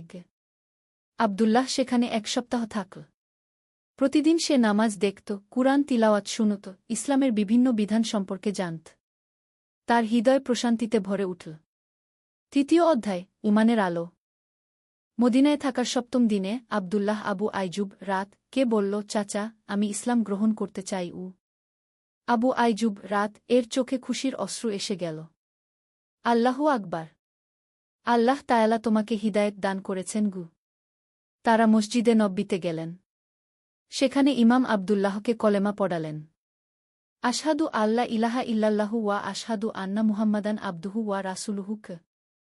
আমি সাক্ষ্য দিচ্ছি যে আল্লাহ ছাড়া কোনো ইলাহ নেই এবং আমি আরও সাক্ষ্য দিচ্ছি যে মুহাম্মদ সাক আল্লাহর বান্দা ও রাসূল। এই কলেমা উচ্চারণ করার সাথে সাথে আবদুল্লাহর মনে হল যেন তার হৃদয় থেকে এক বিরাট বোঝা নেমে গেছে। সে এখন আবদুল্লাহ ইবনে আবি বকর নামে পরিচিত হল। কিন্তু এখন তার সামনে আরেকটি বড় সমস্যা, কিভাবে গ্রামে ফিরে যাবে? কিভাবে পরিবারকে বলবে যে সে ইসলাম গ্রহণ করেছে? আবু আইজুব রাত তাকে সান্ত্বনা দিলেন, বৎস, যিনি তোমাকে এ পর্যন্ত পথ দেখিয়েছেন, তিনি আগামী পথেও তোমার সাহায্য করবেন। শুধু আল্লাহর উপর ভরসা রাখো। আবদুল্লাহ আরও 1 সপ্তাহ মদিনায় থেকে ইসলামের মৌলিক বিষয়গুলো শিখল। নামাজ, রোজা, জাকাত, হজ সম্পর্কে জানল। কুরআনের কিছু সূরা মুখস্থ করল। অবশেষে গ্রামে ফেরার সময় এল। আবু আইজুব রাত তাকে একটি কুরআনের কপি আর কিছু হাদিসের বই দিলেন। মনে রাখবে বৎস, তিনি বিদায়ের সময় বললেন, সত্যের পথে বাধা আসবেই, কিন্তু ধৈর্য হল সুন্দর। আল্লাহ মুমিনদের পরীক্ষা করেন। 4র্থ অধ্যায়, পরীক্ষার সময়। গ্রামে ফিরে আসার পর আবদুল্লাহর জীবনে ঝড় নেমে এল। প্রথমেই তার বাবা আবু বকর আল কুরাইশি বুঝতে পারলেন যে তার ছেলে ইসলাম গ্রহণ করেছে। তুই আমার আর সন্তান নয়, রাগে অন্ধ হয়ে চিৎকার করলেন তিনি। আমাদের পূর্বপুরুষদের ধর্ম ত্যাগ করে এই আরবদের ধর্ম নিয়েছিস। আবদুল্লাহর মা কাঁদতে কাঁদতে বললেন, আমার সোনা, তুই এই ভুল পথ ছেড়ে দে। আমরা তোকে ক্ষমা করে দেবগু। কিন্তু আবদুল্লাহর ঈমান এতটাই দৃঢ় হয়ে গিয়েছিল যে সে কোনো চাপেই দমে গেল না। আম্মু, আব্বু, আমি এমন একটা সত্য পেয়েছি যা আমার হৃদয়কে শান্তি দিয়েছে। আল্লাহ ছাড়া কোনো ইলাহ নেই, এই বিশ্বাস আমাকে মুক্তি দিয়েছে। পরিবারের চাপ যখন সহ্যের বাইরে চলে গেল, তখন আবদুল্লাহ সিদ্ধান্ত নিল যে সে বাড়ি ছেড়ে আলাদা থাকবে। সে গ্রামের একটু দূরে একটি ছোট কুঁড়েঘর তৈরি করল আর সেখানে একাকী বসবাস করতে শুরু করল। গ্রামের মানুষেরা তাকে নিয়ে কানাঘুষা করত। দেখো, আবদুল্লাহ পাগল হয়ে গেছে। সে নাকি হাওয়ায় কথা বলে, কি তারা জানত না যে সে আসলে নামাজ পড়ছে, আল্লাহর কাছে দোয়া করছে। কিন্তু আল্লাহ তায়ালা আবদুল্লাহকে একেবারে একা রাখেননি। ধীরে ধীরে কিছু মানুষ তার কাছে আসতে শুরু করল। প্রথমে এসেছিল হাসান নামের এক তরুণ, যার মন বিভিন্ন প্রশ্নে ভর্তি ছিল। আবদুল্লাহ ভাই, তুমি যে ধর্মের কথা বলো, তাতে কি সত্যিই শান্তি পাওয়া যায়? হাসান জিজ্ঞেস করল। আবদুল্লাহ মৃদু হেসে বলল, হাসান, তুমি যখন রাতে আকাশের দিকে তাকাও, তখন কি মনে হয় না যে যিনি এত বিশাল মহাবিশ্ব সৃষ্টি করেছেন, তিনি নিশ্চয়ই এক এবং অতুলনীয়? এভাবে আবদুল্লাহ ধীরে ধীরে ইসলামের দাওয়াত দিতে শুরু করল। সে কোনো জোর করত না, কোনো চাপ দিত না। শুধু যুক্তি আর কুরআনের আয়াত দিয়ে মানুষের হৃদয় স্পর্শ করার চেষ্টা করত। 5ম অধ্যায়, সাহাবীদের দেখা। 1 বছর পর আবদুল্লাহর গ্রামে এক বিশেষ ঘটনা ঘটল। খবর এল যে মদিনা থেকে কিছু সাহাবী রাত এই এলাকায় দাওয়াতের কাজে আসছেন। আবদুল্লাহর খুশির সীমা রইল না। যেদিন তারা এলেন, আবদুল্লাহ দেখল তাদের মধ্যে আছেন আবু উবাইদা ইবনুল জাররাহ রাত আর সাদ ইবনে আবি ওয়াক্কাস রাক। এই দুজন ছিলেন রাসূল সাক এর অন্যতম সাহাবী। সুবহানাল্লাহ, আল্লাহু আকবার! আবদুল্লাহ আবেগে আর নিজেকে ধরে রাখতে পারল না। আবু উবাইদা রাত আবদুল্লাহকে দেখে অবাক হলেন। মাশাআল্লাহ, এই দুর্গম এলাকায় একজন মুসলিম ভাই। আবদুল্লাহ তাদের কাছে তার পুরো গল্প বলল। কিভাবে সে ইসলাম গ্রহণ করেছে, কি কি সমস্যার মুখোমুখি হয়েছে। সাদ ইবনে আবি ওয়াক্কাস রাক বললেন, ভাই, তোমার ধৈর্য আর দৃঢ়তা দেখে আমরা অভিভূত। রাসূল সাক বলেছেন, যে ব্যক্তি আল্লাহর সন্তুষ্টির জন্য তার পরিবার পরিজন ত্যাগ করে, আল্লাহ তাকে আরও ভালো পরিবার দান করেন। এই কথা শুনে আবদুল্লাহর চোখে অশ্রু এসে গেল। তার মনে হল সত্যিই আল্লাহ তাকে একা রাখেননি। তারা 3 দিন গ্রামে থাকলেন। এই 3 দিনে অনেক কিছু ঘটল। প্রথমত, হাসানসহ আরও 5 জন যুবক ইসলাম গ্রহণ করল। দ্বিতীয়ত, গ্রামের কিছু মানুষ ইসলাম সম্পর্কে আগ্রহী হয়ে উঠল। কিন্তু সবচেয়ে বড় ঘটনা ঘটল 3য় দিনে। আবদুল্লাহর বাবা আবু বকর আল কুরাইশি এলেন সাহাবীদের সাথে কথা বলতে। আপনারা আমার ছেলেকে বিপথে নিয়ে গেছেন, তিনি ক্রুদ্ধ স্বরে বললেন। আবু উবাইদা রাত অত্যন্ত শান্তভাবে উত্তর দিলেন, চাচা, আমরা কাউকে জোর করে কিছু মানতে বলি না। ইসলাম বলে, দিনের ব্যাপারে কোনো জবরদস্তি নেই। আপনার ছেলে নিজের ইচ্ছায় সত্যকে গ্রহণ করেছে কিন্তু সে আমাদের পারিবারিক ঐতিহ্য ভেঙে ফেলেছে। সাদ রাত বললেন, চাচা, ঐতিহ্য ভাল হলে তো রক্ষা করতে হয়। কিন্তু যদি সেই ঐতিহ্য ভুল পথে নিয়ে যায়, তাহলে তো সেটা ত্যাগ করাই উচিত। এরপর তারা ইসলামের মূল বিষয়গুলো নিয়ে আলোচনা করলেন। আল্লাহর একত্বের প্রমাণ, কুরআনের অলৌকিকতা, রাসূল সাক এর জীবনী। আবু বকর আল কুরাইশি চুপচাপ শুনতে লাগলেন। তার চেহারা থেকে ক্রোধ কমে আসছিল, আর ভাবনার ছাপ স্পষ্ট হচ্ছিল। ষষ্ঠ অধ্যায়, একটি পরিবারের হিদায়াত। সাহাবীরা চলে যাওয়ার পর আবু বকর আল কুরাইশি কয়েকদিন খুবই চুপচাপ থাকলেন। তার স্ত্রী ফাতেমা বিনতে উমার তাকে এমন অস্থির দেখে চিন্তিত হয়ে পড়লেন। আপনার কি হয়েছে? একদিন রাতে তিনি স্বামীকে জিজ্ঞেস করলেন। সাহাবীদের সাথে কথা বলার পর থেকেই আপনি অন্যমনস্ক। আবু বকর দীর্ঘশ্বাস ফেলে বললেন, ফাতেমা, আমি সারা জীবন যেসব কথায় বিশ্বাস করে এসেছি সেগুলো নিয়ে এখন সন্দেহ জাগছে। ওই সাহাবীরা যেসব কথা বলেছেন সেগুলো খুব যুক্তিসঙ্গত মনে হয়েছে। আপনি কি বলতে চাইছেন যে ইসলামে কোনো সত্য আছে? আমি জানি না, কিন্তু একটা কথা বুঝেছি, আব্দুল্লাহ যতটা শান্তিতে আছে ততটা সে আগে কখনো ছিল না। পরের দিন সকালে আবু বকর আল কুরাইশি একটি সাহসী সিদ্ধান্ত নিলেন। তিনি তার ছেলের কুডেঘরে গেলেন। আব্দুল্লাহ, তিনি বললেন, আমি তোর সাথে কথা বলতে এসেছি। আব্দুল্লাহ অবাক হয়ে গেল। কয়েক মাস পর তার বাবা প্রথমবার তার সাথে স্বাভাবিক সুরে কথা বলছেন। আব্বু, আপনি বসুন, আমি আপনার জন্য চা বানিয়ে আনি। চা খেতে খেতে আবু বকর বললেন, তোর মা খুব কষ্ট পাচ্ছে। সে ভাবে আমরা তোকে হারিয়ে ফেলেছি। আব্বু, আমি তো এখানেই আছি। আপনারা চাইলে যে কোনো সময় আসতে পারেন। কিন্তু তুই তো আমাদের ধর্ম ছেড়ে দিয়েছিস। আব্দুল্লাহ ধৈর্য ধরে বলল, আব্বু, আমি সত্যের দিকে এসেছি। যে আল্লাহ আমাদের সৃষ্টি করেছেন, আকাশ পৃথিবী সৃষ্টি করেছেন, তার ইবাদত করাই তো স্বাভাবিক। তোর এই আল্লাহ যদি সত্যিই একমাত্র ইলাহ হন, তাহলে তিনি আমার প্রার্থনা শুনবেন? এই প্রশ্ন শুনে আব্দুল্লাহর মুখে আলো ফুটে উঠল। অবশ্যই আব্বু। আল্লাহ সকলের প্রার্থনা শোনেন। তবে শর্ত হল যে তাকে একমাত্র ইলাহ বলে স্বীকার করতে হবে। আবু বকর কিছুক্ষণ চুপ থাকলেন। তারপর বললেন, তুই আমাকে এই ইসলাম সম্পর্কে বিস্তারিত বল। পরবর্তী কয়েক ঘণ্টা আব্দুল্লাহ তার বাবাকে ইসলামের মৌলিক বিষয়গুলো বুঝিয়ে বলল। কুরআনের কিছু আয়াত পড়ে শোনাল। রাসূল সাক এর জীবনী বলল। সূর্য ডুবে যাওয়ার সময় আবু বকর আল কুরাইশি বললেন, বেটা, আমি কলেমা পড়তে চাই। আব্দুল্লাহর চোখে খুশির অশ্রু এসে গেল। আল্লাহু আকবার। আব্বু, বলুন, আশহাদু আল্লা ইলাহা ইল্লাল্লাহু ওয়া আশহাদু আন্না মুহাম্মাদান রাসূলুল্লাহ। আবু বকর আল কুরাইশি ধীরে ধীরে কলেমা পড়লেন। কলেমা শেষ হতেই তিনি বললেন, আল্লাহর কসম, আমার মনে এক অদ্ভুত শান্তি অনুভব হচ্ছে।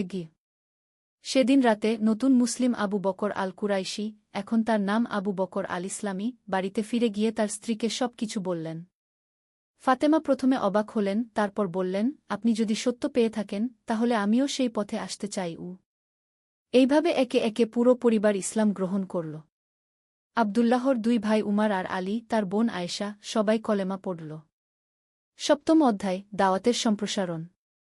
পরিবার ইসলাম গ্রহণ করার পর গ্রামে একটা বড় পরিবর্তন আসল। আবু বকর আল ইসলামী ছিলেন গ্রামের একজন সম্মানিত ব্যক্তি। তার ইসলাম গ্রহণের খবর ছড়িয়ে পড়তে অনেকেই কৌতূহলী হয়ে উঠল। আবু বকর চাচা যদি এই ধর্ম গ্রহণ করেন তাহলে নিশ্চয়ই এতে কিছু সত্য আছে, মানুষেরা ভাবতে শুরু করল।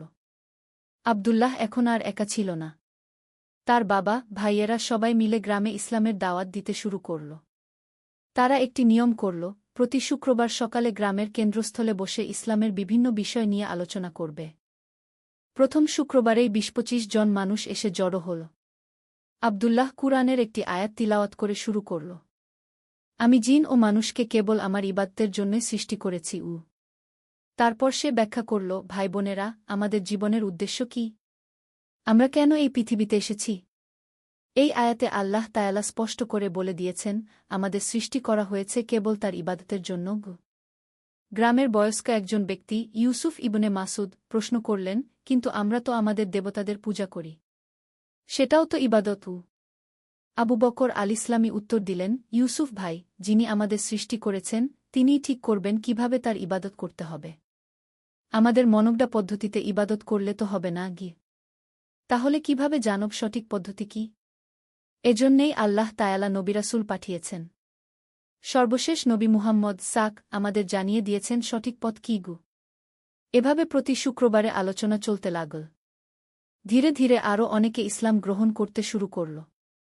৩ মাস পর গ্রামে প্রায় ৫০ জন মুসলিম হয়ে গেল। তারা সবাই মিলে গ্রামের একপাশে একটি ছোট মসজিদ তৈরি করল। প্রতিদিন 5 ওয়াক্ত নামাজে সেই মসজিদ মুসল্লিদের কণ্ঠে আল্লাহু আকবার কু তাকবীরে মুখরিত হয়ে উঠত। অষ্টম অধ্যায়, শত্রুতা ও ধৈর্য। কিন্তু গ্রামের সবাই এই পরিবর্তনে খুশি ছিল না। যারা পুরনো ধর্মে বিশ্বাস করত, তারা মুসলিমদের ক্রমবৃদ্ধিতে বিরক্ত হয়ে উঠল। তাদের নেতা ছিল আবু জাহল আল মুশরিক নামের একজন ধনী ব্যবসায়ী। এই মুসলিমরা আমাদের গ্রামের শান্তি নষ্ট করছে, আবু জাহল তার অনুসারীদের বলল। আমাদের কিছু একটা করতে হবে। একদিন রাতে আবু জাহল আর তার 10-12 জন লোক মসজিদে হামলা করল। তারা মসজিদের দেওয়াল ভেঙে দিল, কুরআনের কপিগুলো ছিঁড়ে ফেল। পরের দিন সকালে ফজরের নামাজের জন্য যখন মুসলিমরা মসজিদে এল, তারা এই ধ্বংসজ্ঞ দেখে স্তম্ভিত হয়ে গেল। কয়েকজন তরুণ মুসলিম রেগে গিয়ে বলল, আমাদের প্রতিশোধ নিতে হবে। আমরা ওদের বাড়িঘর জ্বালিয়ে দেব। কিন্তু আব্দুল্লাহ তাদের থামিয়ে দিয়ে বলল, ভাইয়েরা, রাসূল সাক আমাদের শিখিয়েছেন ধৈর্য ধরতে। তিনি মক্কায় কত অত্যাচার সহ্য করেছেন, কিন্তু কখনো প্রতিশোধ নেননি গিয়ে। তাহলে আমরা কি করব? চুপচাপ সহ্য করে যাব? আবু বকর আল ইসলামী বললেন, আমরা এই মসজিদ আবার গড়ব, আরও সুন্দর করে। আর আল্লাহর কাছে দোয়া করব যেন তিনি আমাদের শত্রুদের হিদায়েত দান করেন। মুসলিমরা সবাই মিলে মসজিদ পুনর্নির্মাণ করল। এবার এটা আরও বড় আর সুন্দর হল। কিন্তু আবু জাহল থেমে থাকেনি। সে গ্রামের অন্যান্য অমুসলিমদের উস্কানি দিতে লাগল। এই মুসলিমরা আমাদের ব্যবসায় ক্ষতি করছে। ওরা বলে সুদ খাওয়া হারাম, জুয়া খেলা হারাম। এভাবে চললে আমাদের আয়ের পথ বন্ধ হয়ে যাবে। একদিন আবু জাহল আব্দুল্লাহর কামারশালায় এসে ধমক দিয়ে বলল, আব্দুল্লাহ, তুই এই গ্রামে ফিতনা ছড়াচ্ছিস। তোর ধর্ম প্রচার বন্ধ কর। আব্দুল্লাহ শান্তভাবে জবাব দিল, আবু জাহল ভাই, আমি কাউকে জোর করছি না। যারা সত্যকে গ্রহণ করতে চায় তারা নিজেদের ইচ্ছাই করছে। তোর এই সত্যমিথ্যার কথায় আমাদের পূর্বপুরুষদের অসম্মান হচ্ছে। ভাই, সত্য কখনো কারো অসম্মান করে না। সত্য মানুষকে সঠিক পথ দেখায়। আবু জাহল রাগে লাল হয়ে চলে গেল। সেদিন থেকে সে আর তার অনুসারীরা মুসলিমদের উপর নানা ধরনের অত্যাচার শুরু করল। নবম অধ্যায়, পরীক্ষার কঠিন সময়। মুসলিমদের উপর অত্যাচার দিন দিন বাড়তে লাগল। আবু জাহল আর তার দল বাজারে মুসলিম ব্যবসায়ীদের দোকানে পাথর ছুটত। মুসলিম বাচ্চাদের স্কুলে যেতে বাধা দিত। একদিন এক ভয়ানক ঘটনা ঘটল। হাসান, যে প্রথম দিকে ইসলাম গ্রহণ করেছিল, তাকে আবু জাহলের লোকেরা মারধর করল। তার পুরো মুখ ফুলে গিয়েছিল। কেন আমাদের সাথে এমন হচ্ছে? হাসান কাঁদতে কাঁদতে আব্দুল্লাহকে জিজ্ঞেস করল। আল্লাহ যদি আমাদের সাহায্য করেন তাহলে এত কষ্ট কেন? আব্দুল্লাহ হাসানের কপালে হাত রেখে বলল, ভাই, আল্লাহ তায়ালা কুরআনে বলেছেন, মানুষ কি মনে করে যে তারা শুধু আমরা ঈমান এনেছি বললেই ছেড়ে দেওয়া হবে এবং তাদের পরীক্ষা করা হবে না? এই কষ্ট আমাদের ঈমানের পরীক্ষা। আল্লাহ দেখছেন আমরা কতটা ধৈর্যশীল। কিন্তু এই অত্যাচার কখন শেষ হবে? আল্লাহই ভালো জানেন। তবে তিনি ওয়াদা করেছেন যে মুমিনদের সাহায্য করবেন। সত্যিই কিছুদিন পর একটি ঘটনা ঘটল যা সবাইকে অবাক করে দিল। আবু জাহলের ছেলে খালিদ হঠাৎ অসুস্থ হয়ে পড়ল। প্রচণ্ড জ্বর, সারা শরীরে যন্ত্রণা। গ্রামের সব চিকিৎসক দেখাল, কিন্তু কোনো ফল হল না। এক রাতে খালিদের অবস্থা খুবই খারাপ হয়ে গেল। মনে হচ্ছিল সে বুঝি মারা যাবে। আবু জাহল অসহায় হয়ে পড়েছিল। শেষ পর্যন্ত তার স্ত্রী তাকে বলল, শুনেছি মুসলিমদের দোয়া খুব ফলপ্রসূ হয়। আব্দুল্লাহদের কাছে গিয়ে দেখো না। প্রথমে আবু জাহল রাজি হয়নি, কিন্তু ছেলের জীবন বাঁচানোর জন্য শেষ পর্যন্ত সে আব্দুল্লাহর কাছে এল। আব্দুল্লাহ, সে বিনীত স্বরে বলল, আমার ছেলে মরে যাচ্ছে। তুমি তোমার আল্লাহর কাছে দোয়া করগু। আব্দুল্লাহ কোনো কটু কথা বলল না। সে শুধু বলল, চলো আমরা সবাই মিলে আল্লাহর কাছে দোয়া করিগু। সেই রাতে সব মুসলিম খালিদের সুস্থতার জন্য দোয়া করল। তারা কোনো শর্ত দেয়নি, কোনো প্রতিশোধ নেয়নি। সুবহানাল্লাহ। পরের দিন সকালে খালিদের জ্বর ছেড়ে গেল। সে সুস্থ হয়ে উঠল। দশম অধ্যায়, হৃদয়ের পরিবর্তন। খালিদের আরোগ্যের পর আবু জাহল খুবই বিব্রত বোধ করল। যাদের সে এতদিন অত্যাচার করেছে তারাই তার ছেলের জন্য দোয়া করেছে। তোমরা আমার সাথে এত ভালো ব্যবহার কেন করলে? সে আব্দুল্লাহকে জিজ্ঞেস করল। কারণ আমাদের রাসূল সাক শিখিয়েছেন, যে তোমার সাথে মন্দ ব্যবহার করে তুমি তার সাথে ভালো ব্যবহার কর। এতে তার হৃদয় পরিবর্তন হতে পারে। আবু জাহলের চোখে পানি এসে গেল। আমি তোমাদের সাথে কত অন্যায় করেছি। তোমরা প্রতিশোধ নিতে পারতে গু। আমরা প্রতিশোধ নিতে চাই না। আমরা চাই তুমি সত্যকে বুঝতে পারো গ। এই ঘটনার পর আবু জাহলের মনোভাব ধীরে ধীরে পরিবর্তন হতে শুরু করল।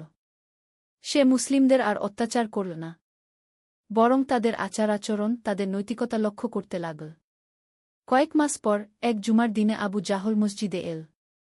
সবাই অবাক হয়ে গেল। খুতবার পর সে দাঁড়িয়ে বলল, আমি আপনাদের কাছে ক্ষমা চাই। আমি অনেক অন্যায় করেছি। আজ আমি ইসলাম গ্রহণ করতে চাই। পুরো মসজিদ আল্লাহু আকবার কি তাকবীরে মুখরিত হয়ে উঠল। আবু জাহল কলেমা পড়ল আর তার নাম হয়ে গেল আবু জাহল আল মুহতাদি, যে হিদায়াত পেয়েছে। তার ইসলাম গ্রহণের পর গ্রামে একটা বিপ্লব ঘটে গেল। যারা তার নেতৃত্বে মুসলিমদের বিরোধিতা করছিল, তারাও একে একে ইসলামের সৌন্দর্য দেখতে পেল। 6 মাসের মধ্যে পুরো গ্রামের 90% মানুষ ইসলাম গ্রহণ করল। গ্রামের নাম হয়ে গেল কারিয়াতুল ইসলাম, ইসলামের গ্রাম। 11 অধ্যায়, জ্ঞানের প্রসার। গ্রামে ইসলামের প্রসারের পর আবদুল্লাহ একটা নতুন সমস্যা দেখতে পেল। মানুষেরা ইসলাম গ্রহণ করেছে, কিন্তু তাদের ইসলামী শিক্ষা নেই। কুরআন পড়তে জানে না, নামাজের নিয়ম ঠিকভাবে জানে না। আমাদের একটা মাদ্রাসা তৈরি করতে হবে, আবদুল্লাহ তার বাবা আর অন্যান্য বড়দের সাথে আলোচনা করে বলল। কিন্তু আমাদের তো পর্যাপ্ত জ্ঞান নেই, আবু বকর আল ইসলামী বললেন। আমরা কিভাবে অন্যদের শেখাব? আমাদের মদিনা থেকে একজন আলেম নিয়ে আসতে হবে গি। এই সিদ্ধান্তে সবাই রাজি হল। আবদুল্লাহ আর হাসান মদিনার উদ্দেশ্যে রওনা হল। মদিনায় পৌঁছে তারা তাদের পুরনো বন্ধু আবু আইজুব আলানসারি রাত এর কাছে গেল। সুবহানাল্লাহ, আবু আইজুব রাত খুশিতে বিস্ময় প্রকাশ করলেন। তোমাদের গ্রামে এত লোক ইসলাম গ্রহণ করেছে। এটা আল্লাহর বিশেষ অনুগ্রহ। চাচা, এখন আমাদের একজন আলেমের প্রয়োজন, যিনি আমাদের ইসলামী শিক্ষা দেবেন গু। আব নূরের খোঁজে। একটি ইসলামিক গল্প। প্রথম অধ্যায়, অন্ধকার থেকে আলোর দিকে। বাগদাদের একটি ছোট গলিতে বাস করত এক যুবক, নাম তার ইউসুফ। বয়স মাত্র 2-5 বছর, কিন্তু জীবনের কঠিন বাস্তবতা তাকে অনেক কিছু শিখিয়েছে। বাবা-মা দুজনেই মারা গেছেন যখন সে মাত্র 1-8 বছর বয়সে। তারপর থেকে একা একাই জীবন সংগ্রাম করে চলেছে। ইউসুফ একটি ছোট দোকানে কাজ করত। দোকানের মালিক ছিল আবু বকর, একজন ধর্মপ্রাণ মুসলিম। প্রতিদিন ভোরে ফজরের আজানের সাথে সাথেই আবু বকর দোকানে এসে পৌঁছাত। তার চেহারায় সর্বদা এক অদ্ভুত প্রশান্তি লক্ষ্য করা যেত।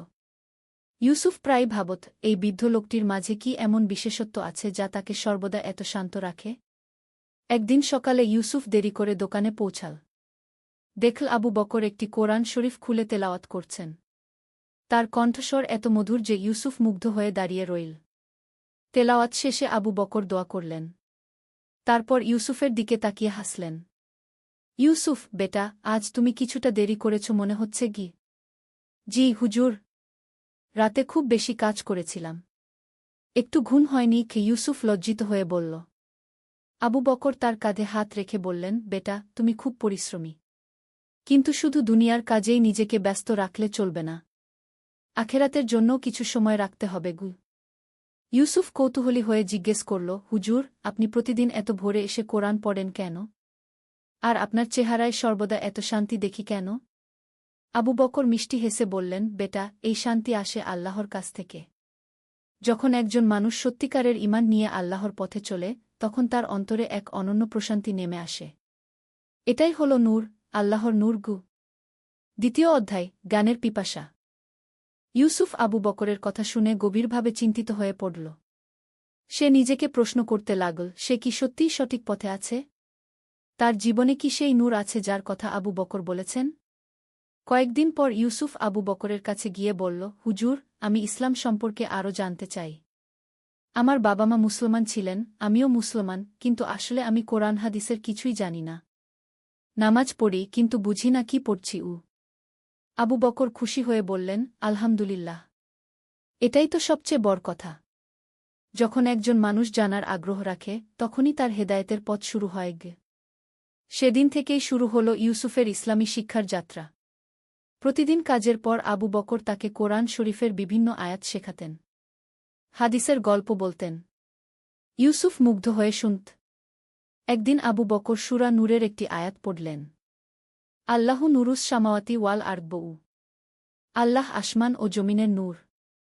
তারপর ব্যাখ্যা করলেন, দেখো বেটা, এই নূর শুধু বাইরের আলো নয়। এটা মানুষের অন্তরের আলো। যে মানুষের অন্তরে আল্লাহর নূর প্রবেশ করে সে আর কখনো পথভ্রষ্ট হয় না। তৃতীয় অধ্যায়, পরীক্ষার সময়।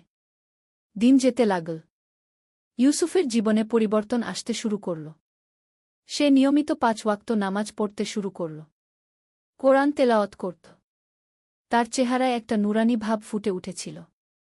কিন্তু জীবন সব সময় সহজ হয় না। একদিন সকালে ইউসুফ দোকানে এসে দেখল আবু বকর খুবই অসুস্থ। তার শ্বাস নিতে কষ্ট হচ্ছে। হুজুর, আপনার কি হয়েছে? ইউসুফ চিন্তিত হয়ে জিজ্ঞেস করল। বেটা, আমি বুড়ো হয়ে গেছি। আল্লাহ হয়তো আমাকে কাছে ডাকতে চান, ও আবু বকর দুর্বল গলায় বললেন।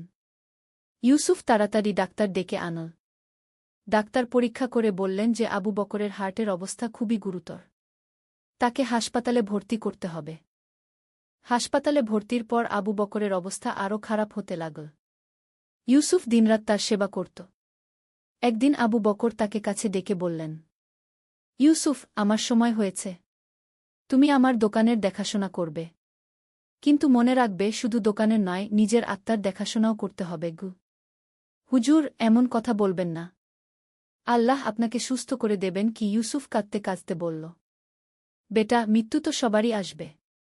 তবে যে মানুষ আল্লাহর পথে জীবন কাটায় তার মৃত্যু হয় সুন্দর।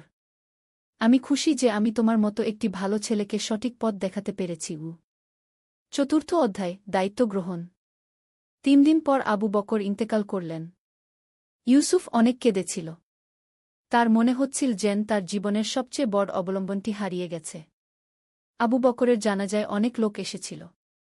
সবাই বলছিল যে আবু বকর কত ভালো মানুষ ছিল। কিভাবে সবাইকে সাহায্য করত, দরিদ্রদের খাবার দিত, অসহায়দের পাশে দাঁড়াত। ইউসুফ বুঝতে পারল যে আবু বকর শুধু তাকে নয়, অনেককেই সঠিক পথ দেখিয়েছেন। এখন সেই দায়িত্ব তার। দোকান চালাতে গিয়ে ইউসুফ নতুন নতুন চ্যালেঞ্জের মুখোমুখি হল। একদিন একজন গরিব মহিলা এসে বলল যে তার স্বামী মারা গেছে।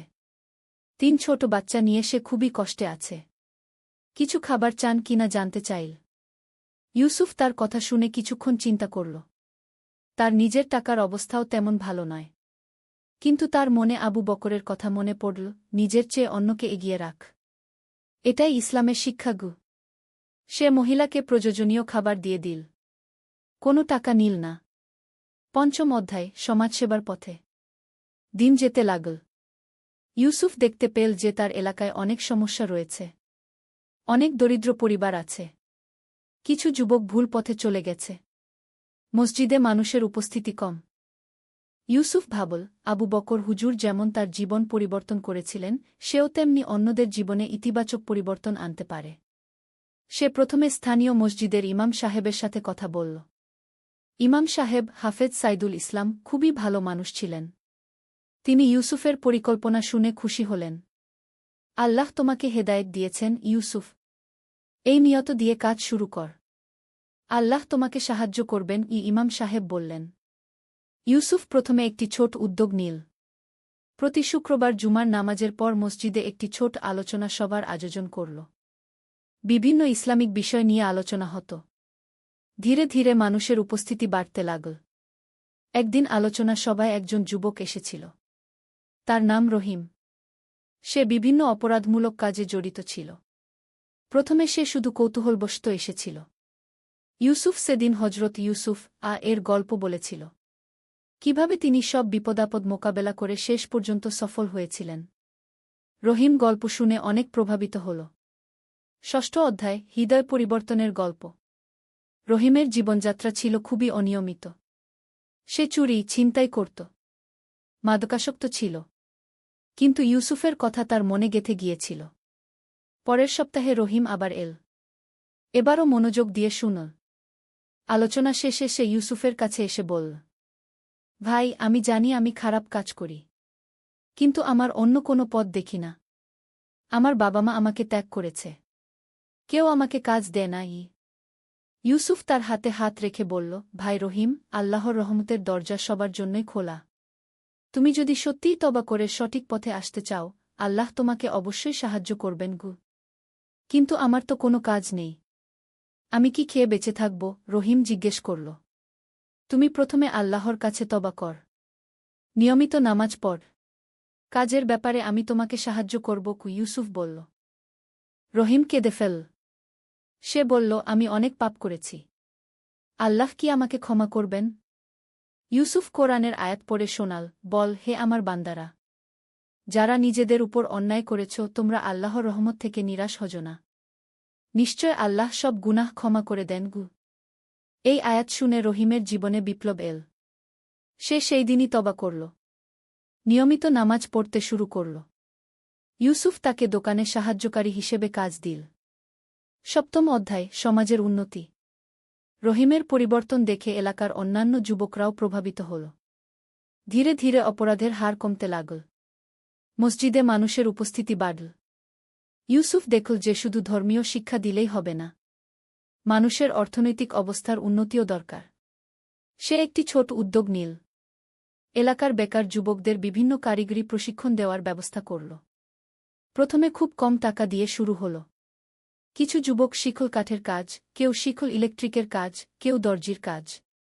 ধীরে ধীরে তারা নিজেদের পায়ে দাঁড়াতে শুরু করল। একদিন ইউসুফ দেখল যে তার এলাকায় একটি বড় পরিবর্তন এসেছে। আগে যেখানে চুরি ডাকাতির ঘটনা ঘটত, সেখানে এখন শান্তি। যুবকরা মসজিদে আসে, একসাথে বসে কোরআন পড়ে। ইমাম সাহেব একদিন ইউসুফকে বললেন, আল্লাহ তোমাকে দিয়ে অনেক ভালো কাজ করিয়েছেন। তোমার মাধ্যমে অনেক মানুষের জীবন পরিবর্তন হয়েছে গি। ইউসুফ বিনয়ের সাথে বলল, হুজুর, এটা আমার কোনো কৃতিত্ব নয়।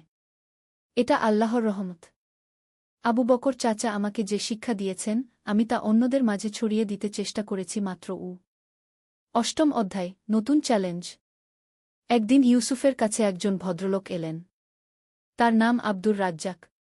তিনি শহরের একজন বিত্তবান ব্যবসায়ী। তিনি ইউসুফের কাজের কথা শুনেছেন। ইউসুফ ভাই, আমি আপনার সমাজসেবার কথা শুনেছি। আমি আপনাকে একটি বড় প্রস্তাব দিতে চাই। আমার একটি বড় ব্যবসা আছে। আপনি যদি আমার সাথে পার্টনারশিপ করেন, আমরা একসাথে অনেক বড় কাজ করতে পারব। আব্দুর রাজ্জাক বললেন। ইউসুফ তার প্রস্তাব শুনে কিছুক্ষণ চিন্তা করল। এই সুযোগ তার জীবনে অনেক পরিবর্তন আনতে পারে। কিন্তু সে জানত যে সম্পদ মানুষের জীবনে পরীক্ষা নিয়ে আসে। ভাই, আপনার প্রস্তাব খুবই ভালো, কিন্তু আমার একটি শর্ত আছে।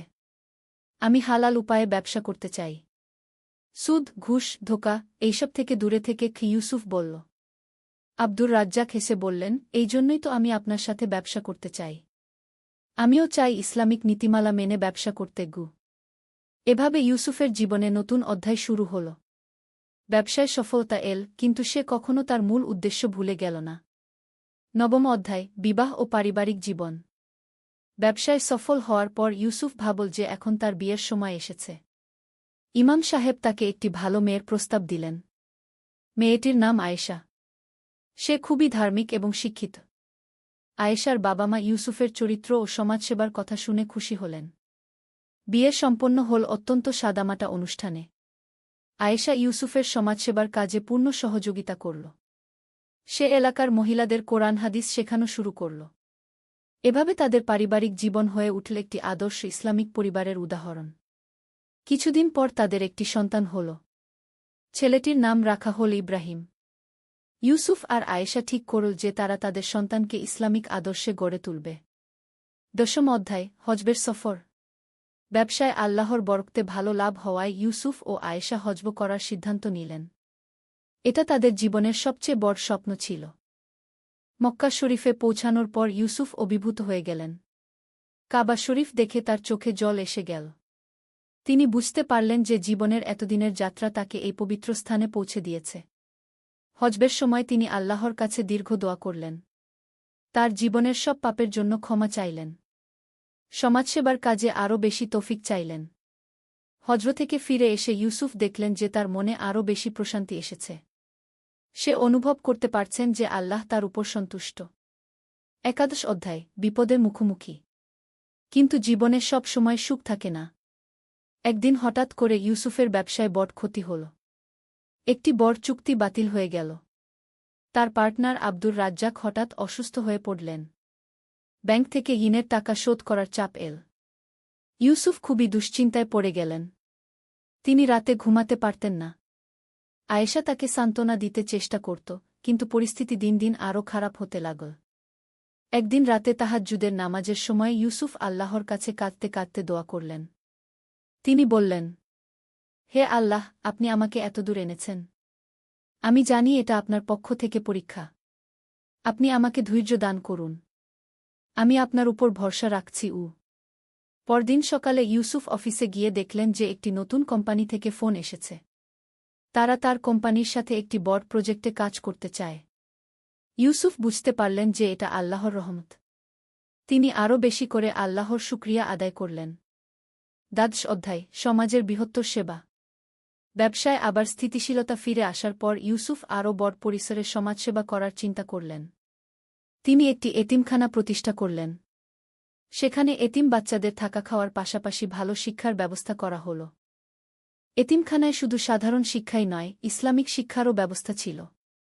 বাচ্চারা কোরআন হাদিস শিখত, নৈতিকতার শিক্ষা পেত। একদিন একটি ছোট ছেলে ইউসুফের কাছে এসে বলল, চাচা, আমার বাবা মা নেই, কিন্তু আপনি আমাদের এত ভালোবাসেন। আমি বড় হয়ে আপনার মতো হতে চাই।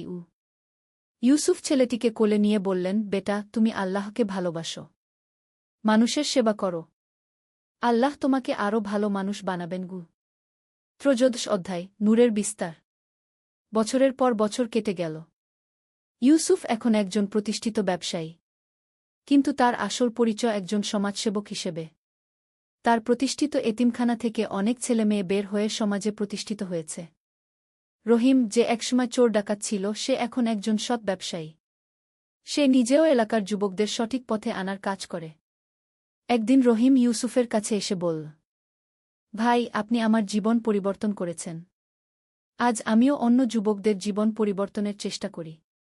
এভাবেই তো আল্লাহর নূর একজন থেকে আরেকজনের কাছে পৌঁছায়। ইউসুফ খুশি হয়ে বললেন, হ্যাঁ রহিম, এটাই তো আসল কথা। আবু বকর চাচা আমাকে এই নূর দিয়েছিলেন। আমি তোমাদের কাছে পৌঁছিয়েছি। এখন তোমরা অন্যদের কাছে পৌঁছাও। চতুর্দশ অধ্যায়, পরবর্তী প্রজন্ম। ইউসুফ ও আয়েশার ছেলে ইব্রাহিম এখন বড় হয়েছে। সে একজন ডাক্তার হয়েছে। কিন্তু শুধু চিকিৎসা সেবাই নয়, সে গরিব রোগীদের বিনামূল্যে চিকিৎসা দেয়া। একদিন ইব্রাহিম বাবার কাছে এসে বলল, আব্বু, আমি একটা ফ্রি ক্লিনিক খুলতে চাই, যেখানে গরিব মানুষরা বিনামূল্যে চিকিৎসা পাবে। ইউসুফ ছেলের কথা শুনে খুব খুশি হলেন। তিনি বুঝলেন যে পরবর্তী প্রজন্মের মাধ্যমেও আল্লাহর নূর ছড়িয়ে যাচ্ছে। পঞ্চদশ অধ্যায়, জীবনের শেষ প্রান্তে। অনেক বছর কেটে গেছে। ইউসুফ এখন বৃদ্ধ। তার চুল সাদা হয়ে গেছে, কিন্তু তার চেহারায় এখনও সেই নুরানি ভাব রয়েছে। একদিন তিনি তার পুরানো বন্ধুদের সাথে বসে আছেন। সবাই মিলে আবু বকরের কথা মনে করছেন। ইউসুফ বললেন, আবু বকর চাচা আমাকে যে নূরের সন্ধান দিয়েছিলেন, আজ আমি বুঝতে পারি যে সেটা কি। এটা শুধু কোনো আলো নয়, এটা আল্লাহর মহব্বত। এটা মানুষের প্রতি ভালোবাসা। এটা সেবার মানসিকতা। রহিম, যে এখন বৃদ্ধ, বলল, ভাই, আপনার মাধ্যমে আমরা সবাই এই নূর পেয়েছি। আল্লাহ আপনাকে দীর্ঘ জীবন দান করুন। ষোড়শ অধ্যায়, উত্তরাধিকার।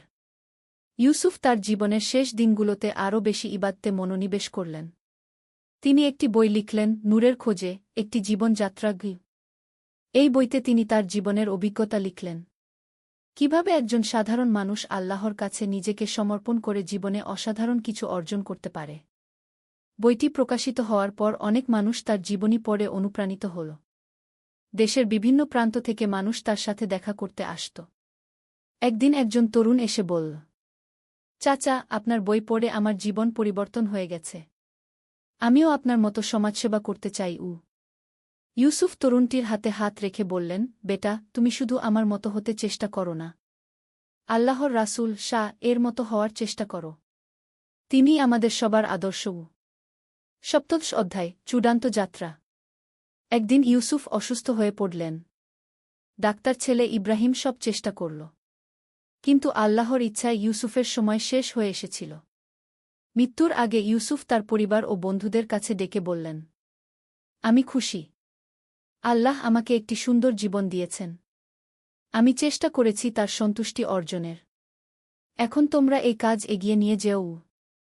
তারপর তিনি শেষবারের মতো শাহাদত পড়লেন এবং শান্তিতে চোখ বন্ধ করলেন। সমাপনী, নূরের ধারাবাহিকতা। ইউসুফের জানাজায় হাজার হাজার মানুষ এসেছিল। এতিম বাচ্চারা কাঁদছিল। যেসব যুবক তার কারণে সঠিক পথ পেয়েছিল তারা সবাই এসেছিল। ইমাম সাহেব জানাজার নামাজে বললেন, ইউসুফ ভাই একটি আদর্শ জীবন যাপন করেছেন। তিনি প্রমাণ করেছেন যে একজন সাধারণ মানুষও আল্লাহর সাহায্যে অসাধারণ কিছু করতে পারে। তার জীবন আমাদের সবার জন্য অনুপ্রেরণা। ইউসুফ চলে গেলেন, কিন্তু তার স্থাপন করা প্রতিষ্ঠানগুলো চলতে থাকল। তার ছেলে ইব্রাহিম বাবার কাজ এগিয়ে নিয়ে গেল। রহিম ও তার অন্যান্য শিষ্যরাও তাদের এলাকায় একই ধরনের কাজ করতে থাকল। আজও যখন কেউ সেই এলাকায় যায়, দেখতে পায় একটি শান্তিপূর্ণ সমাজ, যেখানে মানুষ একে অপরকে সাহায্য করে, যেখানে ধর্ম ও নৈতিকতার চর্চা হয়। এভাবেই আবু বকর চাচার দেওয়া সেই নূর একজন থেকে আরেকজনের কাছে পৌঁছে গেছে। আর এই ধারা চলতে থাকবে কিয়ামত পর্যন্ত। শিক্ষা ও উপদেশ। এই গল্পটি আমাদের শেখায় যে ১. জ্ঞান অর্জনের গুরুত্ব। ইউসুফ যখন ইসলাম সম্পর্কে জানতে আগ্রহী হয়েছিল, তখনই তার জীবনের পরিবর্তন শুরু হয়েছিল। ২. ভালো সঙ্গের প্রভাব। আবু বকর চাচার সঙ্গ ইউসুফের জীবনে বিপ্লব এনেছিল। ৩. তবার শক্তি। রহিমের মতো পাপীও যদি সত্যিকারের তবা করে, আল্লাহ তাকে ক্ষমা করেন। ৪. সমাজসেবার গুরুত্ব। ব্যক্তিগত উন্নতির পাশাপাশি সমাজের সেবা করাও একজন মুমিনের দায়িত্ব। ৫. পরীক্ষায় ধৈর্য। জীবনে বিপদ এলে আল্লাহর উপর ভরসা রেখে ধৈর্য ধরতে হয়। ৬. পরবর্তী প্রজন্মের শিক্ষা। সন্তানদের ইসলামিক আদর্শে গড়ে তোলা পিতামাতার দায়িত্ব। ৭. নূরের ধারাবাহিকতা। ভালো কাজের প্রভাব একজন থেকে আরেকজনের কাছে পৌঁছায় এবং এভাবে সমাজে ইতিবাচক পরিবর্তন আসে। আল্লাহ আমাদের সবাইকে ইউসুফের মতো নূরান্বিত জীবন যাপনের তৌফিক দান করুন। আমিন। আর যে আল্লাহকে ভয় করে, আল্লাহ তার জন্য নিষ্কৃতির পথ করে দেন এবং তাকে এমন উৎস থেকে রিজিক দেন যা সে কল্পনাও করতে পারে না। সূরা তালাক, আয়াত ২-৩।